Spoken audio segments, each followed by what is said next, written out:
show starts in 10, 9, 8, 7, 6, 5, 4, 3, 2, 1, go.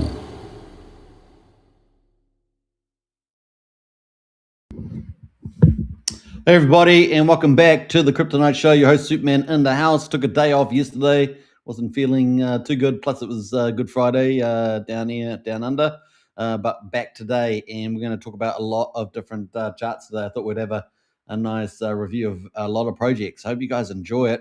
Obviously, we're going to be focusing on generally most of the popular or top tokens as well. We're going to look at the charts, some of the news items out there.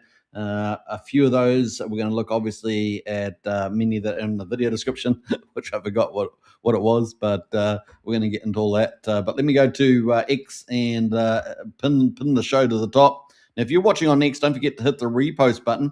It really helps a lot there. And if you guys are also on YouTube, don't forget to subscribe and smash the follow on X. You know, guys know what to do. And of course, hit the bell for future videos. Now, what are we looking at? We're going to be looking at PRVX, Hex, PTGC, 9mm, Pulse. We're going to be looking at a lot more than that, though. We're going to look at the Switch aggregator from Brandon, and we're going to be looking at a lot of the stuff from Peacock coming up. It is Alpha Drop, man. Honestly, who is this team? Who is this team? We want to know. We want to know. They're certainly fanning their feathers, so we're going to get into all that as well. Now, we've got some of the farms doing some good stuff too, guys. We've got True DeFi out there, Emmett Farm. They're doing some great stuff out there. It's just incredible leading the way. Obviously, there's some pretty innovative ones out there as well. Function On, Donnie D working hard. Who else is working hard out there? Psycho from Nexion and Neon building out their massive DeFi ecosystem. There's a lot of players out there doing a lot of fun stuff, so it's going to be fun to get into all the details. Hope you guys enjoy it. Let me know in the chat there. Get in the chat there and let me know what you guys are liking. Also, hey, thinking of about people building out. You know, Frank White there runs the Pulsechain ecosystem map. I think it's probably the best one out there, Frank. You can let us know in the chat, but it's probably the most comprehensive. There are a few others in some of the data sites, but I think you're probably the most active in keeping it up to date. And so that's PLS Start, right? I don't know if you can post the link in the chat there, but that is pretty cool. Maybe we'll look it up later on ourselves.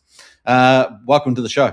We've got Hexvader as well. What time zone? Yeah, I'm a bit late today, guys, because I don't want to say, but I just had to make sure that I was ready for the show. I look a little disheveled, let's say that much, but that's life, right? A little bit disheveled this Easter weekend.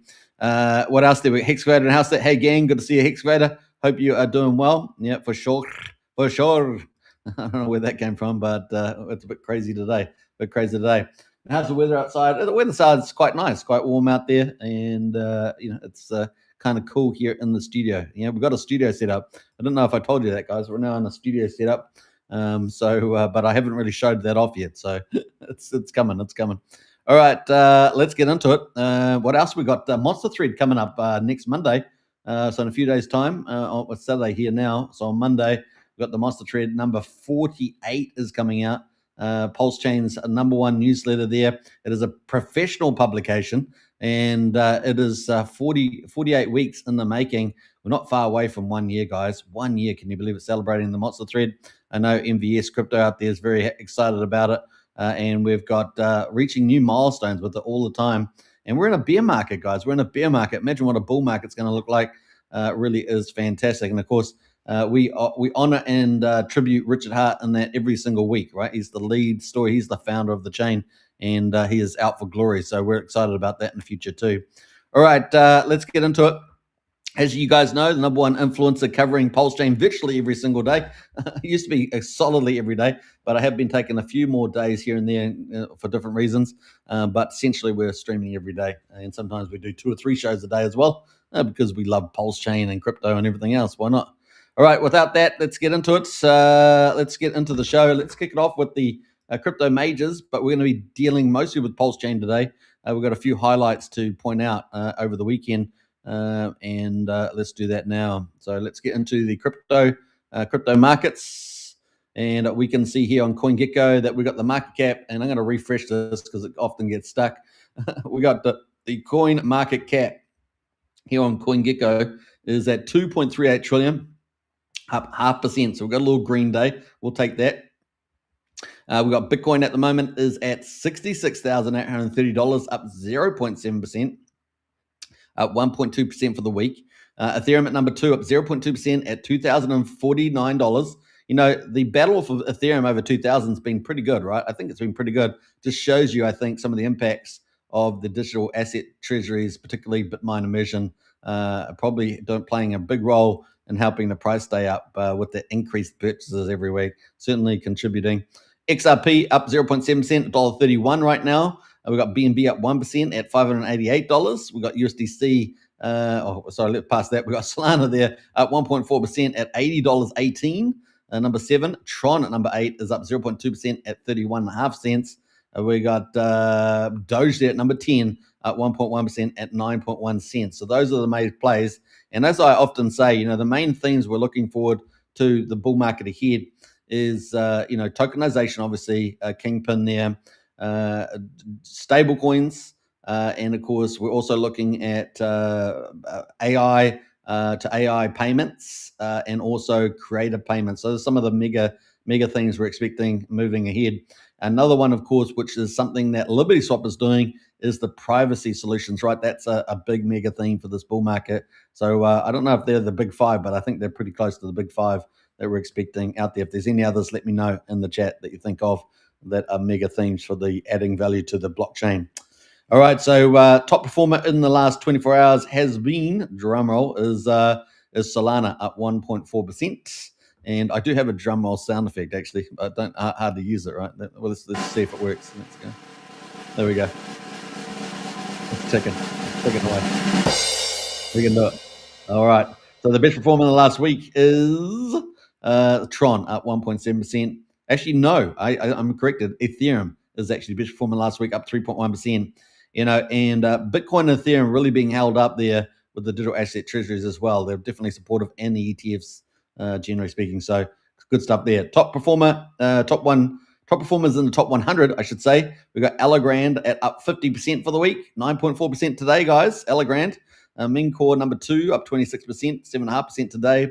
Render up 16.7%, 3.3% today. Jupiter number 5 up 15%, 3.8% today. And finally, the good old Zcash. I can't forget the old Zcash, up 12% there, but down 0.2% today. So those are the top 5 in the top 100. Let's see what else. We've got top 1,000 gainers. Resolve USR up 153%. Ontology Gas up 81%, and EdgeX up 37% there. Those are the top performers, top 1,000. Trending overall is Pudgy Penguins, so Tom Lee's favorite. Siren and BitTensor, of course. BitTensor, they're getting a lot of excitement with the old NVIDIA interview, right? So that is pretty interesting. It's continued to get excited. So that's kind of where we are. Let's jump over to the big news that we had out for Friday, I think it was. And we had the US jobs report, and it just tripled expectations.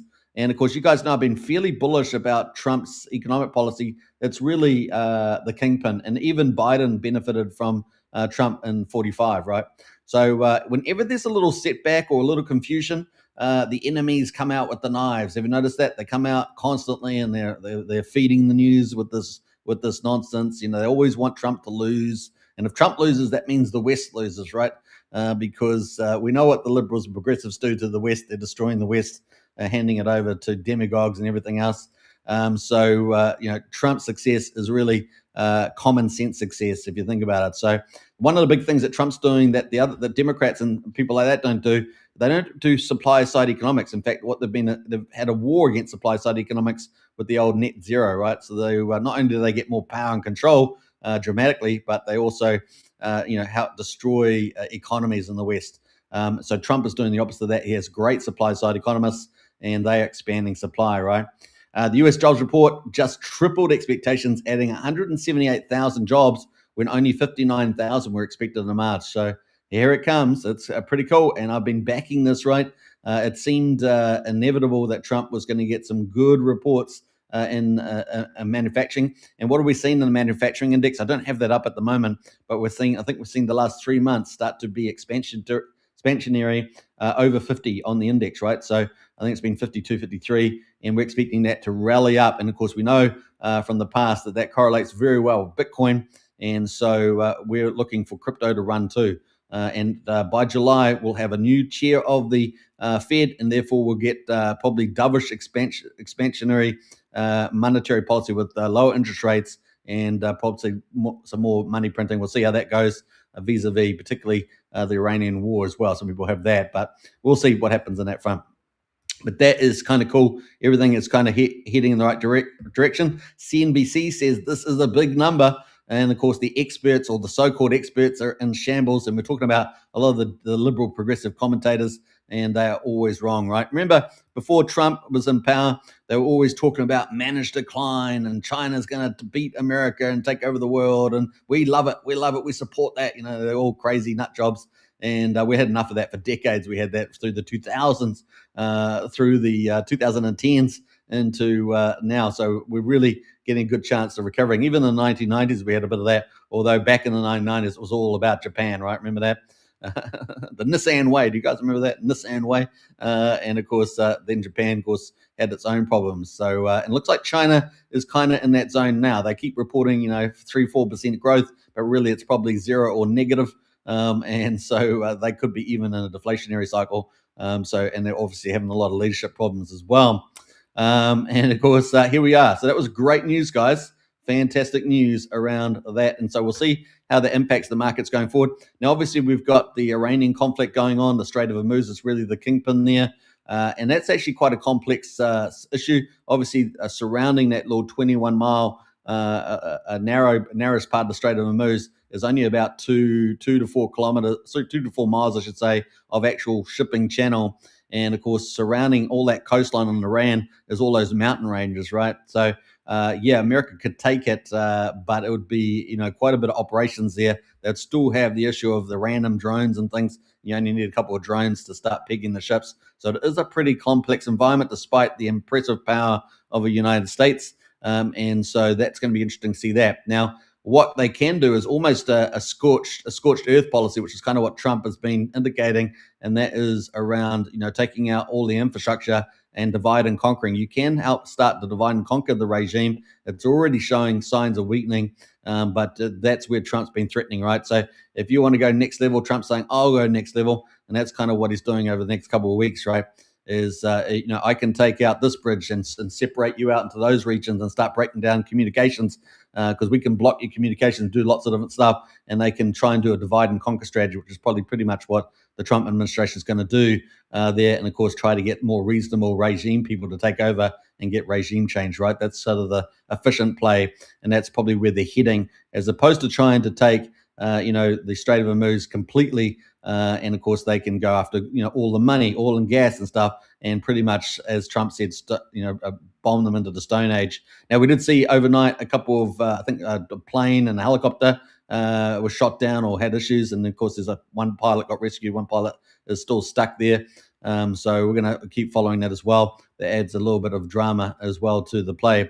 So that's kind of some of the stuff we're having right now. But economy looking really good. Trump indicating 2-3 weeks. And of course, he does seem to be progressing with some faction in the Iranian regime that wants to keep their oil and gas assets, keep their bridges and everything else. Because if he does hit those, of course, it has an impact on the people. Now, Trump is very, very aware of the people. 80-90% of the people are against the regime.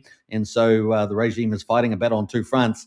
So even though there's more people than, say, Iran and Afghanistan combined, in those cases, they were largely supportive of the regime, or at least tribes and factions within that regime.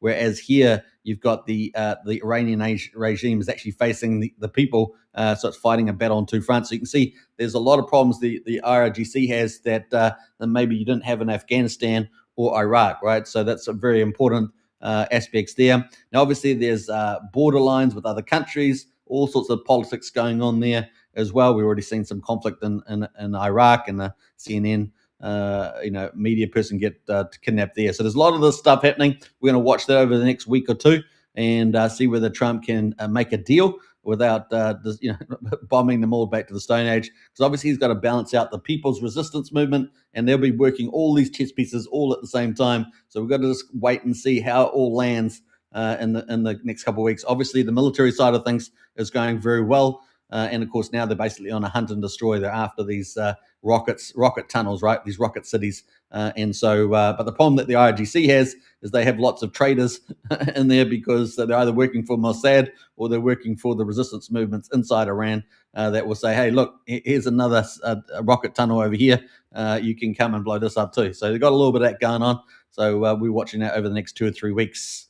All right, so that's kind of where we're at now, but economically looking absolutely amazing there. With the old jobs report. Now that brings us into Bitcoin. Bitcoin at the moment holding up right in the middle of this consolidation range here. Pretty cool. We had that the 6th of February. We had got all the way down to 60,000, sort of down towards the bottom of the bonding curve. There is the bonding curve floor, which is probably around 53K. So that's always possible. We could do that, go down one more level, and then bounce back out of that pretty quickly is what I would suggest if we do that. But at the moment, we're sitting right in the middle of the channel of what we've been trading through, between the bottom there, 60K, and essentially, maybe around about 72K there with a little blip to 76 here. So we'll keep watching that over the next 2 weeks. Next 2 weeks will probably continue to be volatile. So April there continuing, right, maybe right in towards the last third of April, let's say. So we'll see whether a deal is done, all that sort of good stuff happening in there at the moment. Now, that's not to mention, there's special forces in there. There's the Marines Expeditionary Forces. There's apparently SAS from Australia secretly gone over there. No doubt New Zealand's SAS has probably gone over there too. I mean, there's all this sort of stuff going on to do specialized operations, right, to accelerate leverage, right? It's all about leverage there. And so we've got a lot of stuff happening there. So at the moment, Bitcoin, 66,800. We've got the 50-day moving average at 70,489 and the 200-day moving average at 84,406 on the daily. Let's go to the weekly, because people like to look at that time frame. And you can see here we're just below the 200 weekly moving average. So we're definitely going to want to look at that too and get back over there, right? We have pierced through there in the last week. But we want to get back over that 200-day. We certainly don't want the 50 week. Sorry, we're on a weekly, I should say. We don't want the 50 weekly there crossing over. That would be a death cross on the weekly there. So we're looking forward to this just bouncing and doing a U-turn. So we're going to need some green candles within the next couple of weeks to make that happen, right? So, and that is possibly where we're going. So we've also got the Clarity Act moving through, right? And potentially we have maybe a 50-60% chance that will go through, probably to the upside, with that coming out of the Senate Banking Committee, and of course, going through the rest of the process. I think through the House and then the President, if I remember rightly, House, Senate, and then President. I think is the process that go through, and they want to get that done probably by the 21st of May. I think that's the date. So 21st of May. So we'll keep a lookout for the Clarity Act. That'll be the final full regulations for the crypto market. Obviously, we've got a pretty friendly SEC and CFTC regulating commodities and securities, and of course, giving us a lot of clarity and interpretation. So that's really good for the current administration time. But for more permanent regulations and to open the floodgates to all the institutions and corporates, we really need that Clarity Act to get through. And maybe the trade-off is stablecoin yield for DeFi yield. And that's hopefully where we go through for that. So we'll keep a track of the Clarity Act, and that could help us also give us the U-turn to the upside scenario, right? So let's have a little bit look where that's Bitcoin at the moment. Let's jump over to the power curve. So we've got a few indicators here on CoinGlass. So you can see here on the 200 weekly moving average heat map on the we're just almost bouncing on the 200 WMA. So we're almost about to bounce there. We had a few bounces here before in the previous rallies, right? The 2020 rally, we bounced off that 200 and rallied all the way up to banana part of the curve. And up here as well, we also had this bouncing 2015. We bounced off that and got a banana part of the curve in 2017. So, and likewise back here in 2012. So we have not really had that, have we? Haven't really had the banana part of the curve. Yeah, 126,000 was pretty good, but we still really haven't had this hyper move here at all. And so we're looking for that. Well, we're about to touch the 200 moving average again. Are we about to go? We're pretty close, I think. April looking good, and maybe even May, and we're away. So kind of cool. I think we're looking pretty good for the setup. Let's have a look at a few other things. We've got the Bitcoin Power Law. There's a few versions of this, but essentially you can see that we've got the Power Law floor model, and then we've got the Power Law here. So the Power Law is the brighter one at the top, the sort of the turquoise, and then the green one is the Power Law model. And you can see we're right heading towards the bottom of this. And so the Power Law there, we're getting pretty close. Power Law floor, this is what I was talking about before, is 52,778, and we got down to 60, remember? So if we did go down another leg, it's probably where we would go to, and none of this 20, 30, 40K, that'd be a pretty extreme event. I don't know what we would need for that, but 53 is definitely possible if we do, get something particular negative news or calamity in crypto, or some massive market maker doing something unusual. So there we go. That is where we are. I think we're looking pretty good getting that bottom in, as you can see. So we've got the 200 weekly moving average in our favor, maybe within the next sort of month or 2 months. We've got the Power Law looking pretty good for us too, to have a bounce and a rally. So we'll keep a lookout for that, and so on. So yeah, I think looking pretty good there. All right, so that is some of the, trying to find the bottom type charts. Let's jump over to Ethereum. We got Ethereum at the moment at $2,049. We got the 50-day moving average at $21.47. The 200-day moving average at $2,710 up here in orange. So we're really just slightly better than Bitcoin in the range. Have you seen that? So Ethereum, they're doing quite well. I'm expecting Ethereum to dramatically outperform Bitcoin moving ahead. And so, I'm bullish about Bitcoin, but I'm really hyper bullish about where Ethereum's going. So we're at 2049 right now, sitting just above the middle. Middle is probably around about 2,000. So we're just above that at the moment, and we've got to get up about another $100 to get up to that 50-day moving average. Let's look at the weekly like we did for Bitcoin. And weekly at the moment, let's have a look, is all the way up here. The 200 moving average is at 2,567. That's in orange.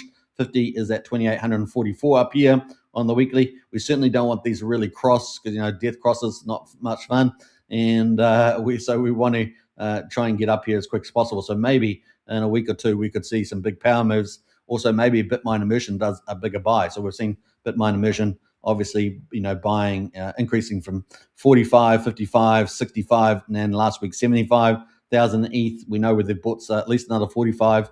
So we could get next probably Tuesday get another announcement of some pretty big buys. At least 75K is what I would expect, at least, and maybe a bigger buy coming up where they do a 150, 250 or something like that. So we'll keep a lookout for that. But they've got to balance that cash that they've got with the purchases, right? So they've got to keep waiting for the MNAV to get up one plus. Obviously, it's a discount at the moment. I think it's about 94, 95, somewhere in there.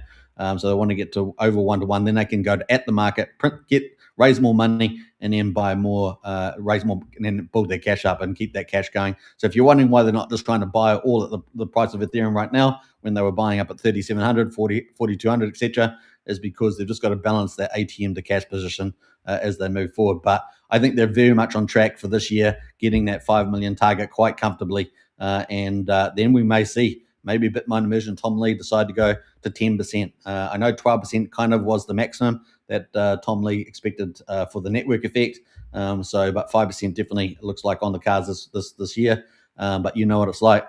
Once they get to there, they sort of like, well, let's go to 10%. Let's go to 10. That would take a bit longer, but it also helps drive up the price and the valuation of the company, right? It turns very quickly. Once you go from 2,000 to 10,000, instead of you worth 10 billion, you're worth $50 billion. That's a pretty valuable company, earning billions of dollars in staking yield, let alone all the big monetary system you're building on top of that as a market maker. So they're going well beyond that, of course. Moving into institutional and retail adoption. That's where they're heading, and that is the big value add on top of the digital asset treasury. It is a game changer. All right, so that's kind of where we are right now on the ETH. I don't have any particular news outside of that at the moment, but we're going to get into Pulsechain, which is the main topic of today. 25 minutes in the hour, not bad. We've got a few people in the chat though. Hex Down Under, happy Saturday, sir. Happy Saturday to you, Hex Down Under. Off to enjoy the ocean before weather gets cold, says Hex Down Under. Nice. Goody says 10 million PRVX, a good moon bag. Yeah, I think that's not too bad. I mean, it's could do quite well. yeah, I mean, if if it does any X's, big X's, then yeah, 10 million's not going to be too bad. What would that be about at the moment? About maybe $500-600, $600, something like that. So yeah, that'd be pretty decent. All right, we know what happened to Hex when Hex did a 10,000X with people with like $100. So yeah, that's probably reasonable there. All right, yeah, probably Richard just shaking out the weekend hands right now and letting that go.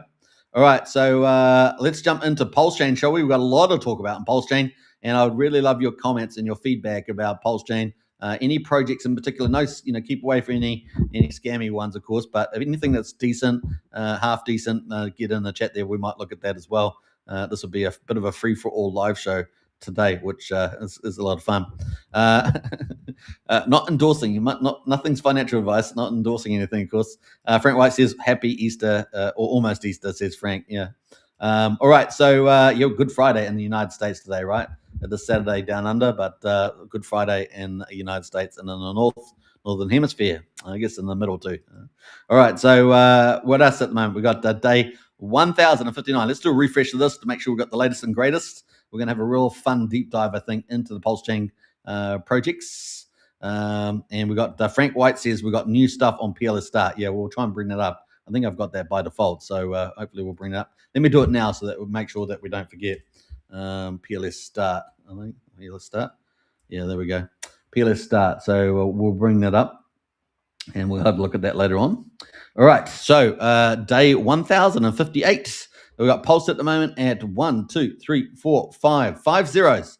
728, guys, up 0.3%. So not a lot of love happening with Pulse at the moment. Your chance to pick up big bags of Pulse is still here. Where will the bottom be? Have we already had it? Has it been done? Or are we just a slow grind, a couple of weeks consolidation, maybe in April, and then off to the races after that? A market maker could come in, guys. We could see a God mode candle. That could come in at any time, and that could, with net buying, could change the game. Maybe we get a 30% sell on a God mode candle. We'll see. Maybe we get just a little inching up, just a little slow inch up, and that is the best way. Maybe we inch up a little bit, and then God mode candle, right? Just to lift that floor, lift that floor price. That could happen. We got Pulsex at the moment at 50574. Wow, Pulsex is so damn cheap right now.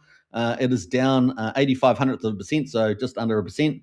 And we got the buy and burn sitting at 8.8% based on GoPulse numbers at 1.71 trillion. I always note that Pulsechain Stats has this higher number. I'm not sure the differential there, but those just as a contrast there.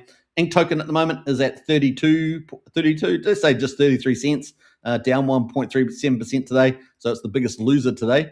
And we've got the supply essentially fixed at 56 million after that inflation cut by Richard Hart. But the one thing I'll say about this, I'm not really sure outside of farming, and there are a lot of farms like Emmett Farm and other places that provide yield for ink. There's no direct use case for ink at the moment. What will happen with the MasterChef contract for PulseX? When will that be given over to the people? Will it be single-sided staking? Will it be third-party apps, or at least Richard Hart apps supporting that? I don't know. These are all things, potentially chess moves in the future from Richard. So we'll just keep, have to wait and see. Hex at the moment. Now, Hex is getting something funky happening, right? Funky happening, particularly EHEX. We'll talk about that in a minute. But Hex at the moment is at 13 and a half, 13, let's just say 1300th of a penny. And it's up 1.5% at the moment. Though it is the best mover today. It's only up 1.5%. It's kind of nothing in crypto. Might be good on the stock market, but not so great here on crypto. We've got EHEX though at 0.0065. The ratio is 1 PHEX equals 2.06. So just over 2 EHEX per PHEX. So about 50-50, let's say. And we have seen some unusual activity on EHEX, haven't we? We've seen, 4 million addresses now have been airdropped Hex between, 1 Hex or something and $1 worth of Hex. And that's having some impact. So we saw CryptoSolve do a little bit of, on the first day, when I think we had like 1 million or 2 million, do a little bit of analysis on there. And we did actually see some people interacting and buying Hex and things like that. So, it's an interesting strategy. Often a lot of people, obviously, they'll check the contract, say, is this the real Hex? And then if so, then they might buy some more. And so I think we're getting a little bit of a sneaky little branding thing here. It's kind of the low-hanging fruit. So, yeah, it's possibly going to help lift Hex a bit. And of course, if we have tens of thousands more buyers, then suddenly the price just starts going up pretty aggressively, right? So yeah, keep a lookout for that. Some interesting strategies going on there. All right, let's jump over to the gas prices right now. We got 700,000 beats, pretty low actually. That's pretty low. Normally we're doing about 850 these days. We're up 2/10 of a penny for a Pulsechain swap right now. The validators, so look, 50,369 pretty much stopped now after losing two big validators. One of them was Validator X, wasn't it? And I think one of them was Vouch as well. So they took about 1,200 or so validators each, and one of them sold, and the other one apparently, I think from last update, was still holding. So in their pulse. So that's kind of where we are there. Bridge, 69.5 million. So we're down about 500,000 from yesterday. Getting back, took us a few days to get to 70 mil. Now we're back down a little bit. And so that's pretty much it. That's where we are right now. We've got 4 liquidity forks operating, USDL, PXDC, HexDC, and of course Ink Dollar, or Ink Printed Dollar. And we've got 2 more coming apparently, right? We've got Vault 369 multi-chain. So we're moving multi-chain now. And these are all single chain, backed by PulseX, Hex, and Ink. And so are we going to be getting, we're going to have Vault 369 from Fast Abdul, and that's going to have PRVX. So we're going to have all the 5 Richard cores there going into PRVX there. The other one, of course, is eHex.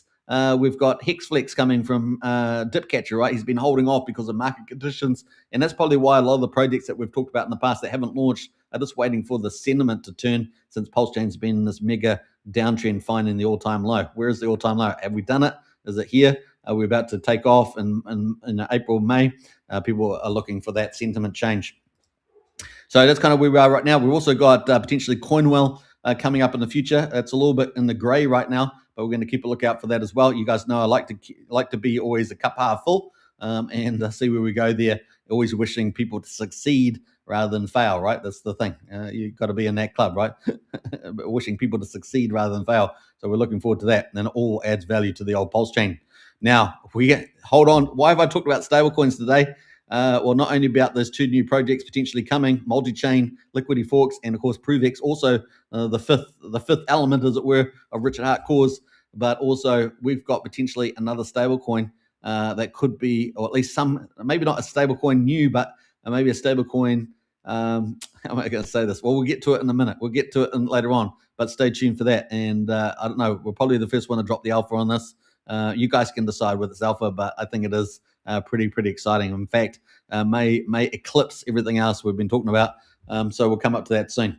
All right, so that is, remember that. We're going to footnote the old stablecoin now. Now let's get into Pulsechain trending. So this is the deck screener Pulsechain default view, and it's on the 24-hour trending. And we can see we've got some other tokens here. I'm not going to be talking about a few of these, like Buy Now. We're getting new tokens launched all the time. So we've got that up there at the moment. Sometimes these are honeypots and things. I haven't really looked at Buy Now, so I'm not going to be talking about too much. It is the top performer at the moment, but just take care out there. Now, Zero Knowledge Printer, that's from a well-established developer. That is from Kairos from Emmett Farms, and essentially leading the way on the farm technology and innovation, and doing a lot of collabs too with other teams like True DeFi as well. So excited about where he's going. Now, obviously, very smart move from Kairos. A big shout out to him. Very fast mover on the old PRVX token. And look, this token's still holding up here and looking good. And the fact that they've gotten early on PRVX, if Richard Hart is the helps with the market making, or at least some large players, maybe wallet number 2 in PRVX doing stuff, then this is going to bode well for ZKP, the Zero Knowledge Printer, to do well. And at the moment, it's holding up like a badass right now, and the volume there is just ticking away decent. Let's have a look. The volume on the main pair, about 6K a day, and it's just ticking over, printing out. That's what it's supposed to do. You don't want to drop the volume too low, of course. You want to keep it tuning, but so far it's kind of doing the job, right? Kind of doing the job here on ZKP from Kairos here. Now, what else I was going to say? We're going to go to pulse ratio and have a look at this. Now, basically, you buy ZKP. I think you stake it and you earn PRVX, right? That's kind of the basic idea. We got quite a few of these kind of ideas, but this one is attached to PRVX and got out, pretty much at the beginning of PRVX. So first mover advantage there, and the ratio there 43 pulse on the weekly. Let's go to the daily here. So that is the chart at the moment. So looking really healthy. Actually touched 50 today. 49.993. How funny is that? 40. I'm sure the market knows. The market knows there, but down 43. We'll keep a lookout for that. Market cap at 317,000, so still pretty cheap. And presumably, at first move advantage, if they can keep the awareness up, they seem to be doing, then this could keep going. So ZKP is a revolutionary token powered by the staking Richard Hart's protocol PRVX. Stake ZKP to earn PRVX. 5% buy and sell tax is distributed to ZKP. So that's pretty much how it works. Now, I was going to say, but basically you just have to hold it, right? You don't even have to stake it, actually. Stake ZKP. Oh, you do have to stake it on the website, no doubt. Now, one of the things I was going to say about this is that, PRVX is in beta. So as it moves out of beta, it's going to get a lot of pickup. This could prove well there. Once again, speculative, but good move on the first move advantage there. We'll keep watching out for that. Now Hex on pump tires up 21% today. So Hex has actually been moving a little bit today, despite the rest of the charts there. Hex was the best performer, and we got Hex on pump tires also moving. The members only, or Bitcoin Hex, I should say, moving there, and we're at 000219. So that's ticking away there on the weekly charts. What else we got going in there? Yeah, big move today. Look at that bit of volume coming in. Remember, there's a small retail play, so only 20K liquidity. So you can easily move it $3,000 or so volume, pushing this higher there. So for those that are in this niche player, doing well there on the old pump there. Let's what else we got? Got SCADA from Nuke the Supply. So Nuke Supply, of course, one of our most innovative tokenomics teams. Really love the Nuke Supply tokenomics that they did. And their SCADA project launched on top of that, and that's at 40 up 14% today. Not too bad there. Liquid Loans, the third biggest sacrifice protocol after Pulsechain and PulseX, $52 million. That is up 13.7. We have seen a little bit of movement in the old Liquid Loans. And let's have a look at the chart. It's just off the bottom. This is the weekly chart. So if you're wanting forever down chart, right? But we want to look at the pulse ratio, right? Because this is a potential leverage here. Let's have a look how that's going. So you can see we're actually really off the bottom at the moment. We have bounced down to 1 cent. We're now at 2.5 cents almost. Sorry, let me rephrase myself. We're in the pulse ratio here. So we're down at 1/100th of pulse. And we're down at 2400th of a pulse now. That's kind of where we are there. I think that's right. I think I said that right. Anyway, 0.0247 for if I didn't get it right. But that is the play where we are on the old Liquid Loans. We'll keep a look out for that. So this is slowly now, as you guys know, a lot of these ones, these liquidity forks, these DEXs, DEX aggregators, a lot of them won't probably get re-rated and then get dramatically re-rated once Pulsechain does a reversal and gets an uptrend. Rather than forever mega downtrend trying to find the bottom, we go up the other side and all these blue chips get re-rated, right? They're the ones I call them static. They're not really, they're waiting for Pulse to move, but we've got a few dynamics like LibertySwap that can move at any time because they're rapidly rolling out DeFi and expanding their ecosystem with a pretty big awareness about them, right? So they've got this in that sweet zone, as it were, but they're actually going beyond Pulsechain into all the other chains and other platforms, which we're going to talk about soon. It's really quite exciting. Time Dividend, our other big kraken on Pulsechain, is Time Dividend. They're at 8.7% today. They obviously benefit from all the static values about Pulsechain reversal, increased volumes, all that sort of stuff, increased value. But really, they're building out a lot of extra stuff as well what's inside their app. And you can see if you look at the pulse ratio, the market is pricing them well, right? Obviously, it's getting priced up relative to Pulse going down, and it's holding up pretty well here at 114. Not bad, eh? Not bad. So that's looking pretty good. We're going to log all that as well. So really, they're not far away from a breakout point, are they? If they can keep consolidating. This is the weekly candles, by the way. That's how long Internet Money's been around. And of course, Pulsechain's main wallet, I'd call it. And they were up to 116,000 downloads. They're on all the three app platforms, about 190 countries, just about every country in the world, and of course 40 chains. So they're doing pretty well there. And of course, they continue to add in new features and keep building it up, including looking at LibertySwap API for privacy, no doubt. So we'll keep a lookout for where they go with that. And they do they're on a lot of platforms trying to get multi-chain attention, and they're doing a pretty good job. And they got one of the biggest X accounts in the world that supported them recently, and that was I just forgot the guy's name, but it was pretty cool. All right, so let's jump over to some of the other stuff that's happening. Smorg is up 6.7%. Zero Trust, part of the Peacock trifecta, is at number 9. It's up almost 5% today. And they're building out like a lot of specialist DeFi. I think they've got about 10 or so projects. They're pretty cool. And I think we saw them in the Monster thread. Was it last week? I think it was Monster number 36 and 36. And so they're ticking away here. Let's look at the weekly chart. That's the weekly chart for them. So just coming off the bottom range, really, you can see it's been fairly stable in US dollar terms, but the pulse ratio, probably more interesting. And look at this. That's pretty great. Remember, they also got a big Peacock pairings as well, fattening up the liquidity. But look at the pulse ratio here. This starts looking pretty good. So yeah, I mean, if you're in a project that's crap, right, and Pulsechain's going down, then your pulse ratio is going down too, and then you get hit twice, right? You get hit on the US dollar price, and you get hit on your amount of pulse you got. So if you are in a bad project and you see that chart's going down, then you know you picked the wrong one, right? You picked the wrong one there. So at the moment, we've been seeing quite a few of these ones actually doing pretty well against the pulse, and the pulse ratio going up offsets the US dollar decrease going down because you got more pulse there per token. So in this case, 0 is worth 566 pulse at the moment, and the market cap 1.4 million. Now they're building out, like I say, I think they got over 10 DeFi projects at different stages that they've got out at the moment too, part of that trifecta. I'm not sure whether they are people in the LibertySwap team or who they are, but they certainly are part of that trifecta group. Now we've got Peacock itself. It is up 4.65% at the moment. So let's have a look at that. We'll go to look at the main pool. Number 10 is Peacock, and the market cap here on deck screen is 10.8 million. But man, this thing is probably going to have a massive re-rate at some stage. And so keep a look at it. This is the Kraken of Pulsechain, and these guys are rapidly building. So you see here, I've got on the chart here ZKX wallet. You guys know I always mess that up. I go KXZ or XKZ or something. I always turn it around. But ZKX wallet there, hopefully that's spelled right too. I don't even know if I put that in there correct. But we got an airdrop in April, right? So Peacock holders. Now, we don't know the exact tokenomics, but probably the bulk will go to Peacock holders. And then, of course, the team will have stuff for LP pairing and all arbitrage and all that sort of stuff they'd like to do.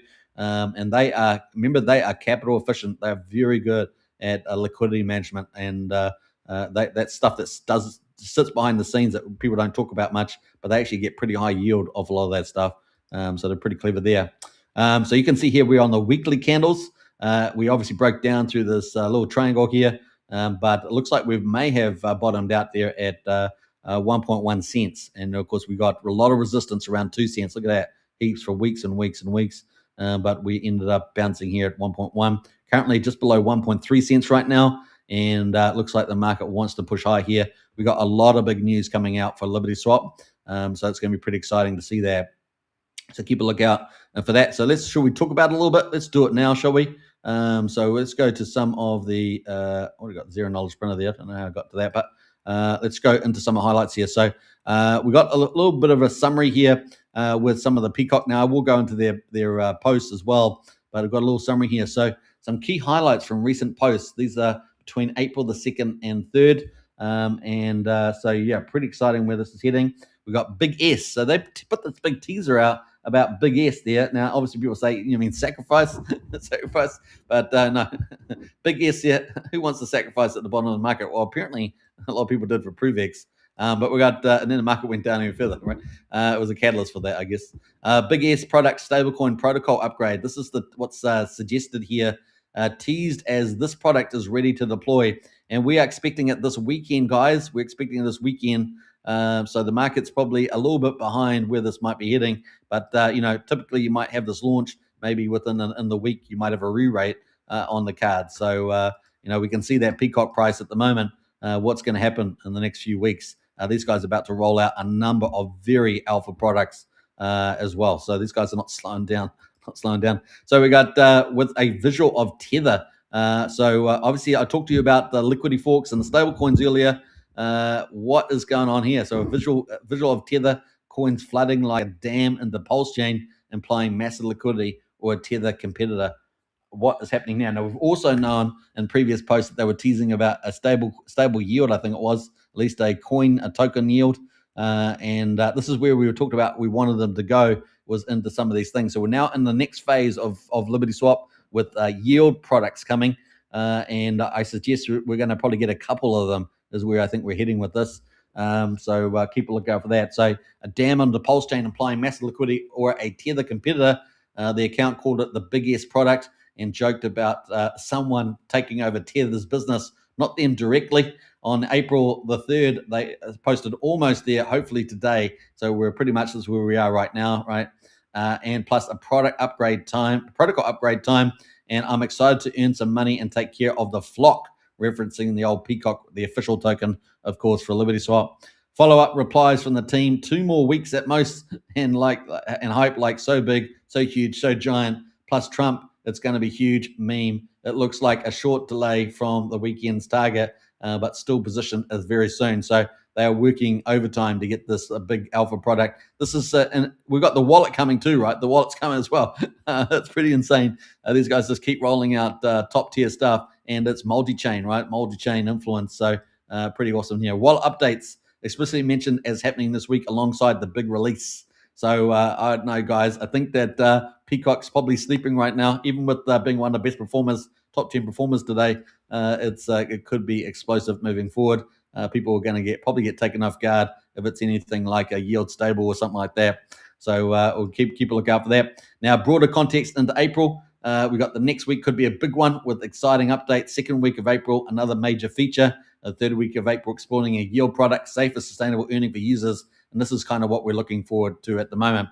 Now, we've also got the wallet token, right? So the wallet token was going to be, as we understand it, a staking for the DAO, potentially earning fees as well. So we'll have to see how these two products, assuming they're two products here, land around some sort of stable coin. But big liquidity was the key part here. This is what we need, right? Big volume liquidity, accessing to that. We've also seen them talking about other platforms listing the outside of Pulsechain ecosphere, and big players there with that as well, and sharing advertising as well. So this is what we want. We want to start laying these bigger blocks on top, bigger blocks happening and beyond Pulsechain. This becomes a bigger ecosystem, and this is how we play with the big boys, is by just stepping up, and then more people, bigger players get attention to it, and they go, man, these guys are offering an integrated solution, massive DeFi ecosystem, bigger liquidity, frontier DeFi, and it just slowly gains attention, right? So this could potentially really be exciting, and maybe this is the path that LibertySwap and Peacock will become the top 50 meme coin as well. That itself is another catalyst. So we're going to watch this. Now, it's not going to happen tomorrow, but it's something that they're building every single month. They just keep rapidly innovating and adding a lot of products. And really, it took off from the beginning of the year when they put in place LibertySwap V2, and that allowed them to basically hook in any DeFi. And we've seen refinements to that as well. One thing I do like about LibertySwap is they want to make it easy for use for the retail book. And that means they're trying to make it easy, especially the privacy solution, which is a big part of what they're doing. They're at the frontier of privacy offerings. And with this wallet coming out, I think that's the game changer. And and they're going to have yield products as well with big liquidity, stablecoin. It's just a dream come true, really. So we'll keep watching how this is going to evolve over the next week, next month. But man, this team just keeps continuing to drop the alpha, doesn't it? Very, very exciting. So we've got big wallet updates explicitly mentioned as well happening this week alongside. So we've got a lot of cool stuff happening at the moment. Very, very, very cool. Now we're going to quickly check on their X account as well and see what they've got to say there. But pretty cool stuff happening here from these guys. So let's just pull this in, and you can see they've been teasing a lot about the ZXK wallet, which I always get wrong, but they got this in the house there connecting as well. So you got the connecting up to different apps. Remember, they're gonna have all the apps there auto loaded. That's gonna be pretty fun, and they keep buying the token as well. Let me just scroll down. I want to get back to one of the DEX upgrades here. I'm going to jump down here. Yeah, so finally we can make SafePal work seamlessly with ZKX wallet. So obviously you're going to be able to get into those solutions as well for security. But it's not the one I want to look at. Here was a good one. So interesting. Looks like Hyperliquid picked up on ZKX wallet right away. Feels like something might be aligning for Pulsechain assets. So very, very cool stuff happening there. Obviously Liberty Hyperliquid there is really taking over some of the TradeFi market already. We already saw that with oil and gas, where traditional companies couldn't get exposure to their oil position and risk management, and so they ended up using Hyperliquid because that was active and able to do covered positions and all that sort of stuff. But they took a bit more risk using Hyperliquid, but it's worth it because they get the chance to actually position their overall security with that with oil, and so we saw that, and that was a big pickup. Just shows you the future, what's going to happen with 24/7 stuff. We got look we got look good. He says we got obviously different things here. Log in with email. ZKX wallet sitting in there, right, for Hyperliquid connecting into their trading site there. So pretty cool. So lots of cool things happening in the old wallet space as well. But what is this yield stablecoin thing coming up? Exciting to see what that will be as well. Let me just scroll back down here a little bit. Yeah, so this is some of that tease around the S thing. Next huge news for Liberty team is our announcement of our S. Sorry, friends, we need more funds to buy a coin. So that's kind of cool. Just a few days, another product will be released to boost trading volumes for Liberty products. Many servers on Pulsechain and other chains will integrate this product to increase our volumes. We're optimistic and hopeful. So this is kind of cool. Many services on Pulsechain, obviously maybe having chats in the background or automatically ordered. But this other one here, other chains, this is where they're heading, guys, and we're excited about that. So kind of cool. It's going to be very, very bullish, I'm sure. They're just slowly building, guys, just building upon building and getting more liquidity through. Pretty cool. And this was a big teaser, right? It would be so funny if ZKX wallet and peer extension worked flawlessly with PRVX. We wouldn't need to install 2 browser extensions. So that was pretty much a big teaser there too. They're also going to have smart transactions available as well. So it's cool with transaction simulation. That'll be pretty popular. So we've got some cool little snippets there, isn't that cool? Look at all the chains too. I don't know who these teams, man. This team's like crazy good. It's going to be so much fun, guys.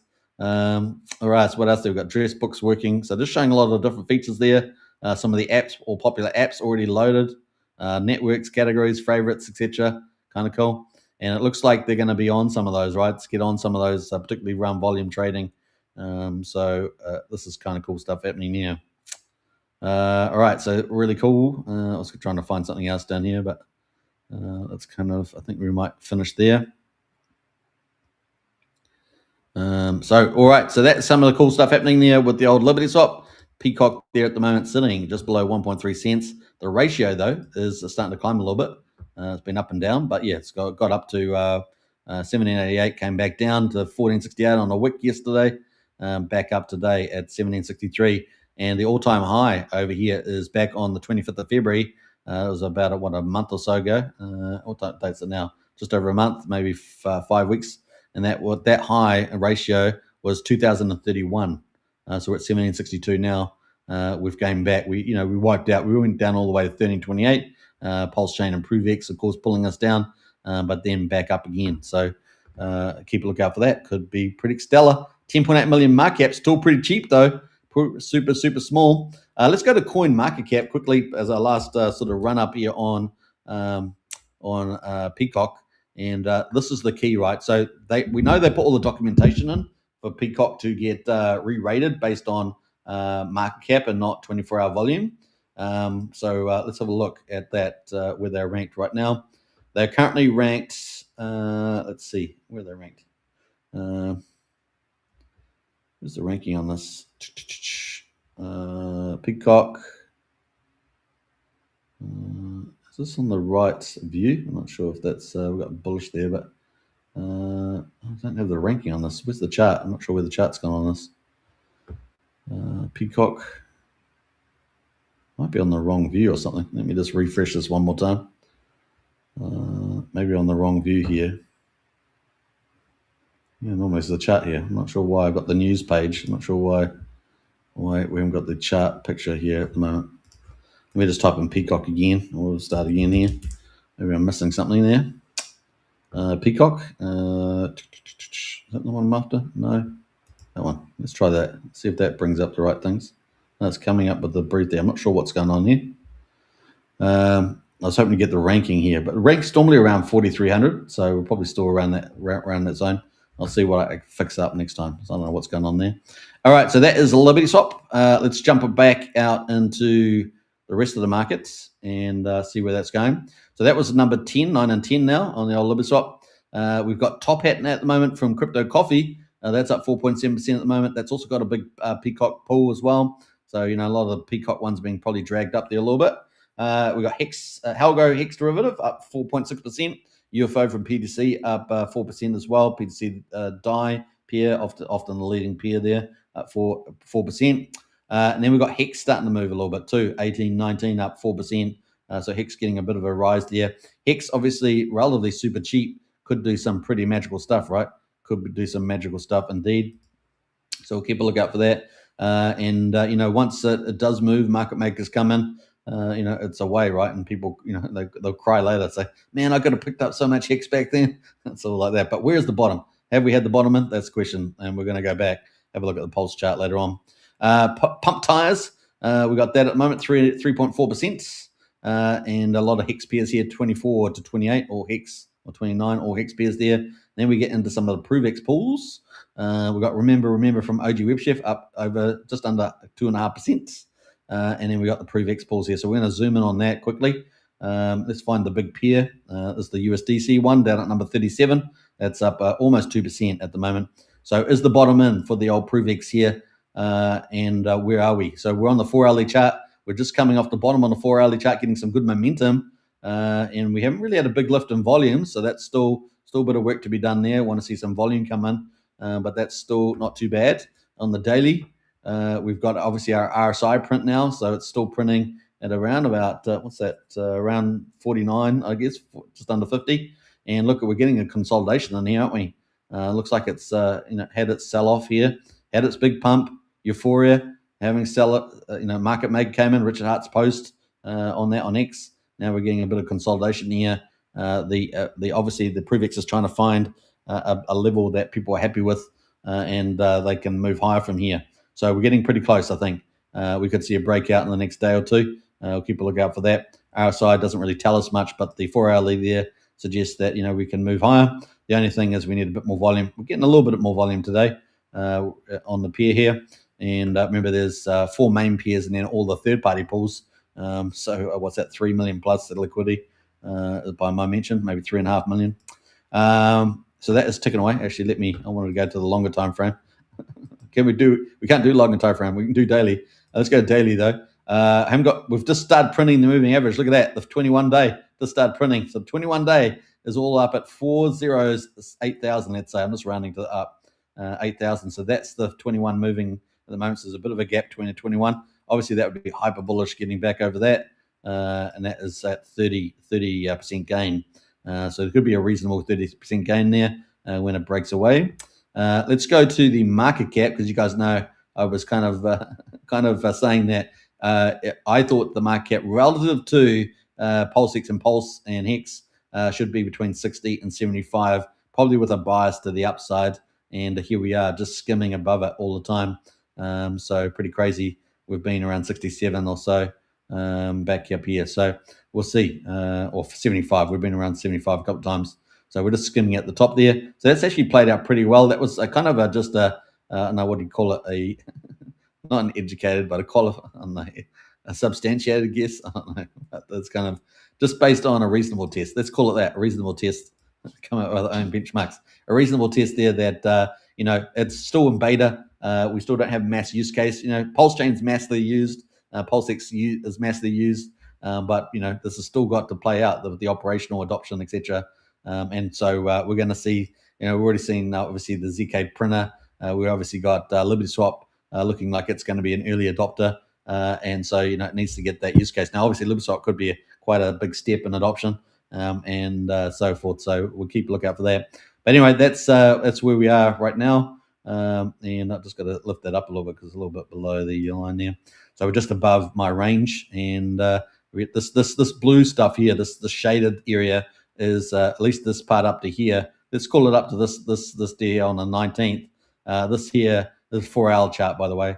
This here is all speculation and FOMO. It's all speculation. Market maker came in, right? Market maker came in. I'm trying to remember who came in here, right here. He came right here.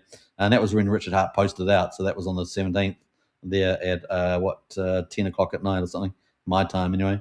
And we got big FOMO. Wasn't that cool? So after we had that market maker come in, it was pretty glorious. There was a rise, and we could take it to the top. There was a pretty nice rise of 84% inside a day in 20 hours. So, that's when you make money, right? But remember, you don't need a 3x or a 10x. You don't need a. If you want a 10x, and then you can do a 5x, and then do another 5, you're going to 25x, right? So you don't need that. So if you get another 2 on 5, then it's 10, right? So you don't need to try and be too greedy. You just need to be right a lot. You just need to know where to switch into, right? So and there's a lot of opportunities there. I think there's still quite a decent amount of opportunities to be able to play that game quite nicely, right? 5 5s are 25 times 5 is under 25. So you can pretty make a lot of money in crypto if you're good at getting the right projects at the right time. All right, so Nostradamus, not the Nostradamus traders. I don't know, is that the way it goes? We got 77.5 million now on the old PRVX, and that's looking quite good at the moment, probably for accumulation. So yeah, not financial advice. Do your own due diligence, all that good stuff, but certainly looking positive there. So we may see that flip to the leaderboard soon, maybe in the next day or two. We'll keep a lookout. What else? We're going to scroll down here as well. Let's see what else we got going down here. We've got PRVX pool. Let's keep scrolling. Vouch at the moment is down, up 1.5%. Obviously, let's have a look. I don't know if we've had any update on Vouch. Should we have a check? At the moment, we're at 935,000 on market cap. Let's look at the price, though. We're on the weekly candles, so we're right down at the bottom here. And, of course, it has been affected, I think, by participants, let alone the downward chart for Pulse. But the Pulse ratio holding at 1.33 at the moment per Vouch. Should we have a look at the X account and see whether they've got any upsides or insights there? Let's have a look here. I think the last big validator that sold at 1200 was ValidaX, which is the other big public staking protocol from good old Haunted, wasn't it? Haunted was the one doing that. For those that are not familiar, Haunted was way back at Liquid Loans and the sacrifice days, doing the spreadsheets, showing how you could, potentially, max your bags out and multiply them. Obviously, a lot of that didn't play out, but it was pretty good math. The math made sense. Let's see what do we got there. We've got a lot of stuff going on here. Let's see here. Apparently, there's some issues here. Important on the 3rd of April. There seems to be some miscommunication with the last message we sent. There is no need to unstake your polls from the protocol to keep getting valid awards. Message we sent related to the new staking pools, which are for staking VPols. So you put Pulse in, you get VPols out, and you can stake those for more rewards. There are a smaller number of users, about 10, who need to unstake their VPols from the new Capital staking pool. So there we go. And they put out a new this announcement, didn't they, on the 31st? This is about 4 days earlier. The new era of Vouch.run is here. The Vouch ecosystem is just upgraded and much requested staking pools are live. Deposit once earned from multiple strains. Let's dig in. So I haven't actually caught up with this, so maybe they had some issues there. So I'm not quite sure what that's happening there. Important for Vouch users from Crypto Coffee today, because Coffee's covered that. Post is unavailable. I'm not sure why that is. But they've got this post, so let's go to that, shall we? No, that's not coming up either. I'm not sure why that is. There's no need to unstake your Pulse. Message we sent was to the new staking pools. Okay, just 10 users having some issues there. I'm not quite sure. Maybe they're the 10 users. I don't know. But they added new pools. What else we got? We got a little update here. So that's the 31st. This is the initial announcement. Vouch ecosystem is just upgraded. Essentially, this is our largest public validator. I still think they're bigger than ValidaX, but they're pretty close. They were only not too far apart from, but maybe, especially now that ValidaX lost that FIT 1200, maybe they're still the biggest. Before we move into pool types, you need to meet the new Vouch flywheel effect. And of course, we love these in crypto. There is no need to there's no point in just releasing staking for the sake of staking. It needs to have a solid reason for existing. In this case, it is to fuel the Vouch ecosystem to make it rocket. We like that. We like the sound of that. We do this by introducing a missing piece, a non-demand based revenue source. So non-demand, so in other words, I guess not needing new users, so to speak, based revenue source. And more participation equals more value for everybody. Well, there we got more I know I said non-demand, but then they got more participation. So I guess more people using the VPulse. Is that what they're doing? Buy and burn vouch builds liquidity, grows VPulse yield, rewards holders, and then creates validators, and then buys and burns vouch, etc. It goes around the circle there. That's the flywheel. Token fees, capital pool yield, and validated priority. 3 ways to participate. There's the capital pools, which they just talked about, those 10 users. This concept allows the protocol to kickstart the flywheel and drive it forward over time. Deposit VPulse. So you have to get VPulse, you either get off the market or you stake Pulse to get VPulse, and liquid staking token, and receive vouch and VPulse in return. Depositors give up some of their VPulse yield and receive vouch and VPulse from the ecosystem, multiple revenue sources. The result is non-demand based system revenue. Well, I guess that's further down the line, because other than that, you're putting your VPulse in. So they've both already got their capital pool, stake Pulse or VPulse, pool rate, inject revenue, flywheel, and then you earn vouch and VPulse. So there we go. Standard pools. These are single-sided staking pools which reward stakers for supporting the ecosystem by staking vouch. Cool part is you still get your vouch holders rewards. Staking vouch will get you more VPulse and vouch tokens. Smart players will see some nice feedback loops you can create here. So there we go. So you get those vouch rewards, and you can go stake there too. LP pools, so the third part of involvement. Liquidity token staking for chosen peers, which support the vouch ecosystem. Pretty straightforward, but these pools will get you VPulse, and vouch some more rewards. Note the LP pools are currently not enabled for the time being, so that's coming up. So that is their main stuff there. Come by and check out the vouch staking by visiting Vouch Run, where you can find more and connect your to our protocol. So we have lots more to tell you and more to come. So that is pretty much our number one there. Obviously, this will be helped a lot. That's the website there, Vouch Run, and that will help a lot more moving forward. So very cool, very cool. So that is something updated. They've added another revenue stream there, and the ratio is still holding pretty nicely. Market cap 935k, and this will be just like the DEXs and everything else. This will probably get re-rated pretty hardcore when the Pulse does a reverse trend to the upside, which we're looking forward to. I know. What else have we got? Frank White says happy almost Easter. New stuff on PLS start. Yeah, we're going to get to that soon. We're up to 1 hour and 7 minutes, but we're having fun on the stream today, so we're going to keep going for some time. Hex Vader says PLS start me, definitely one for my books. Yeah. We got the smiley face there with the hearts. Live my best life says 100 million PRVX. You consider that to be a good amount? Well, that's no doubt 100 million PRVX would be a good amount there. All right, we're up to here. All right, so let's get into it. We were up to PRVX. No, we weren't. We're up to Vouch. I just had a quick look at Vouch. True Farm at the moment. So from True DeFi, they're doing very well. Looks like they made it through the most difficult phases, and they're pushing forward there. I still want to know about the system miners, so I need to hunt that. I know MVS Crypto follows this pretty closely, so I might talk to him about that. But at the moment, it's at 1.4%. We're sitting at 74 cents. So True Farm, of course, is a collab project. At least the developer was Kairos, and True DeFi has added this to the DeFi yield, and this has been very successful. They've got EDI rewards, just like Emmet Farm. They've got all the LP farm, a lot of LP farms offering high yield as well, and this is ticking on pretty well at 74 cents. Got a nice little consolidation zone there as well. Obviously had a big rally on the launch. We always get that. Now it's about finding consolidation. A little bit like PRVX, getting a consolidation zone there. Looking pretty good at 74 cents though. Market cap 865k. Volume is ticked over, keep ticking over there. And no doubt this is probably interacting to some degree with the growth of the community. The community is definitely becoming the most interactive, larger communities on Pulsechain, along with PTGC, PDI communities, things like that. So True Farm definitely building up their brand and awareness. So keep up the good work there. True Farm doing a great job.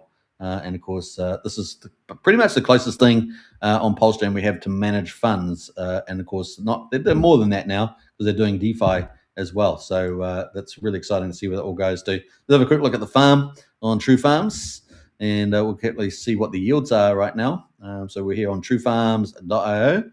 Remember that their first product was the 2x miners on the earning twice your pulse, and I understand I think some more Pulse miners have just earned their 2 Pulse, so that's pretty cool after a couple of months. We got, what's the yield rate? The yield rate, 1,036 True Farm tokens per day, so it's pretty good at 74 cents. So what's that, about 740 bucks? Oh, 70, let's say 720 bucks a day.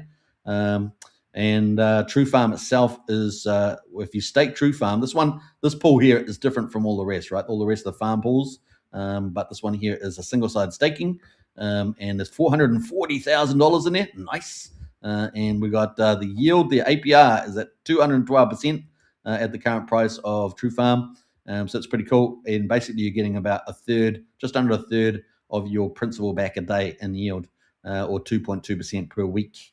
If the yield holds up at 212% over the whole year, that'll be 212%. So that'd be pretty nice. In any case, you're earning about 10% monthly back on your capital. So not bad. Woohoo! All right. What did I say? Per month? Yeah, something like that. What else we got going? We got, so that's pretty cool. They got a lot of farms at the moment, True Farm and Pulse, so you can, match your Pulse with it. The yield on there is 157%. So, like Emmett Farm, True Farm's offering high yield. We got True Farm DAI, 120% right now.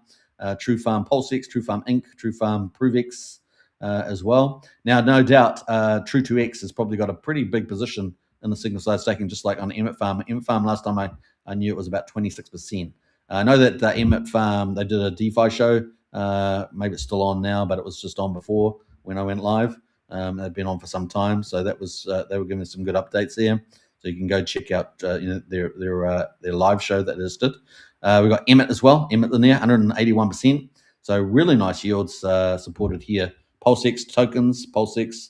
You can actually match Pulse and Pulsex together and earn 34%. That's not bad. Just sit there earning good old True Farm tokens. PRVX as well is in there with DAI, 147%. So you can see they've got some pretty cool yields going on. They've also got a lot of community tokens, Yep, Rhino, Gelato, Tetra, Hero, all pretty popular names in Pulsechain. So kind of cool, doing their thing. They've also got the DAO and NFT. Do they have NFTs? Yeah, I don't know if they got any. They have it. Oh, 251 minted out. I didn't know that. Okay, cool. That makes me want to look at Emmett Farm now to see. Emmett Farm's almost minted out their tokens. So that's kind of where we are right now on the old True Farm. So big shout out to the team building out sort of managed funds and DeFi on Pulsechain. And it's great to have that on there because we don't really have any of that sort of thing. And they have been doing, from what I can see, a pretty good job. What else there? Mafia at the moment, 25 cents. That is down, but we're going to keep an open mind and see where Coin Mafia goes. We're obviously looking forward to Coinwell and Coinaki, both bigger DeFis than Coin Mafia in some ways, or at least more blue chip there. And we're going to keep a lookout for that from Raka Michelle and Jen, his wife, who's the CEO. So keep a lookout for that coming up. What else we got going there? Scroll back down here, we've got Zendog. Now, we talk about the trifecta with Peacock. Well, Zendog's down here at number 61, so that's lagging a little bit there. But we'll keep a lookout for that too. Source Sun Minimal, the big juggernaut in Europe, it is currently at 5.2 cents, but they're not using their buy and burn because this thing would be huge prices if they were.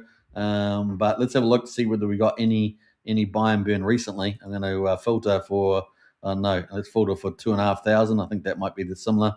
So it looks like they did have a bit of buying here. I'm presuming, that does kind of look like it's buying. They've sold a little bit there too, so I'm not sure what's going on there. But we're looking for these double sort of purchases. Normally they were doing about 11,000. Remember that? Like this one here was kind of, but that's separated by times. It's a bit too much. But that's the kind of thing that we were looking at. That they were kind of buying around $11,000 worth, which matches up pretty well with that. Definitely these guys are not doing much with that. So they're supposed to be going to Solana. It's a shame, really.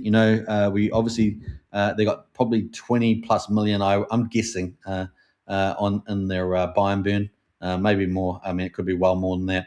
And so we'll see what happens with this. I do, it's probably the old Floyn market. I said this a week or so ago. But they're probably saying, get on Solana, because they've got about 12,000 like high valued clients on the Floyn site, and they're getting registered in Europe to go up the ranks of regulations and things. But they've got access to lots of wealthy individuals, like including probably up to high millions / billionaires in there as well. Investment banks is the key bit too, and this would have been one of our major bullish catalysts on Pulsechain, but and they're still here. I thought they were supposed to go in the last year, but if you speak to Deutschland, you can go follow for an update.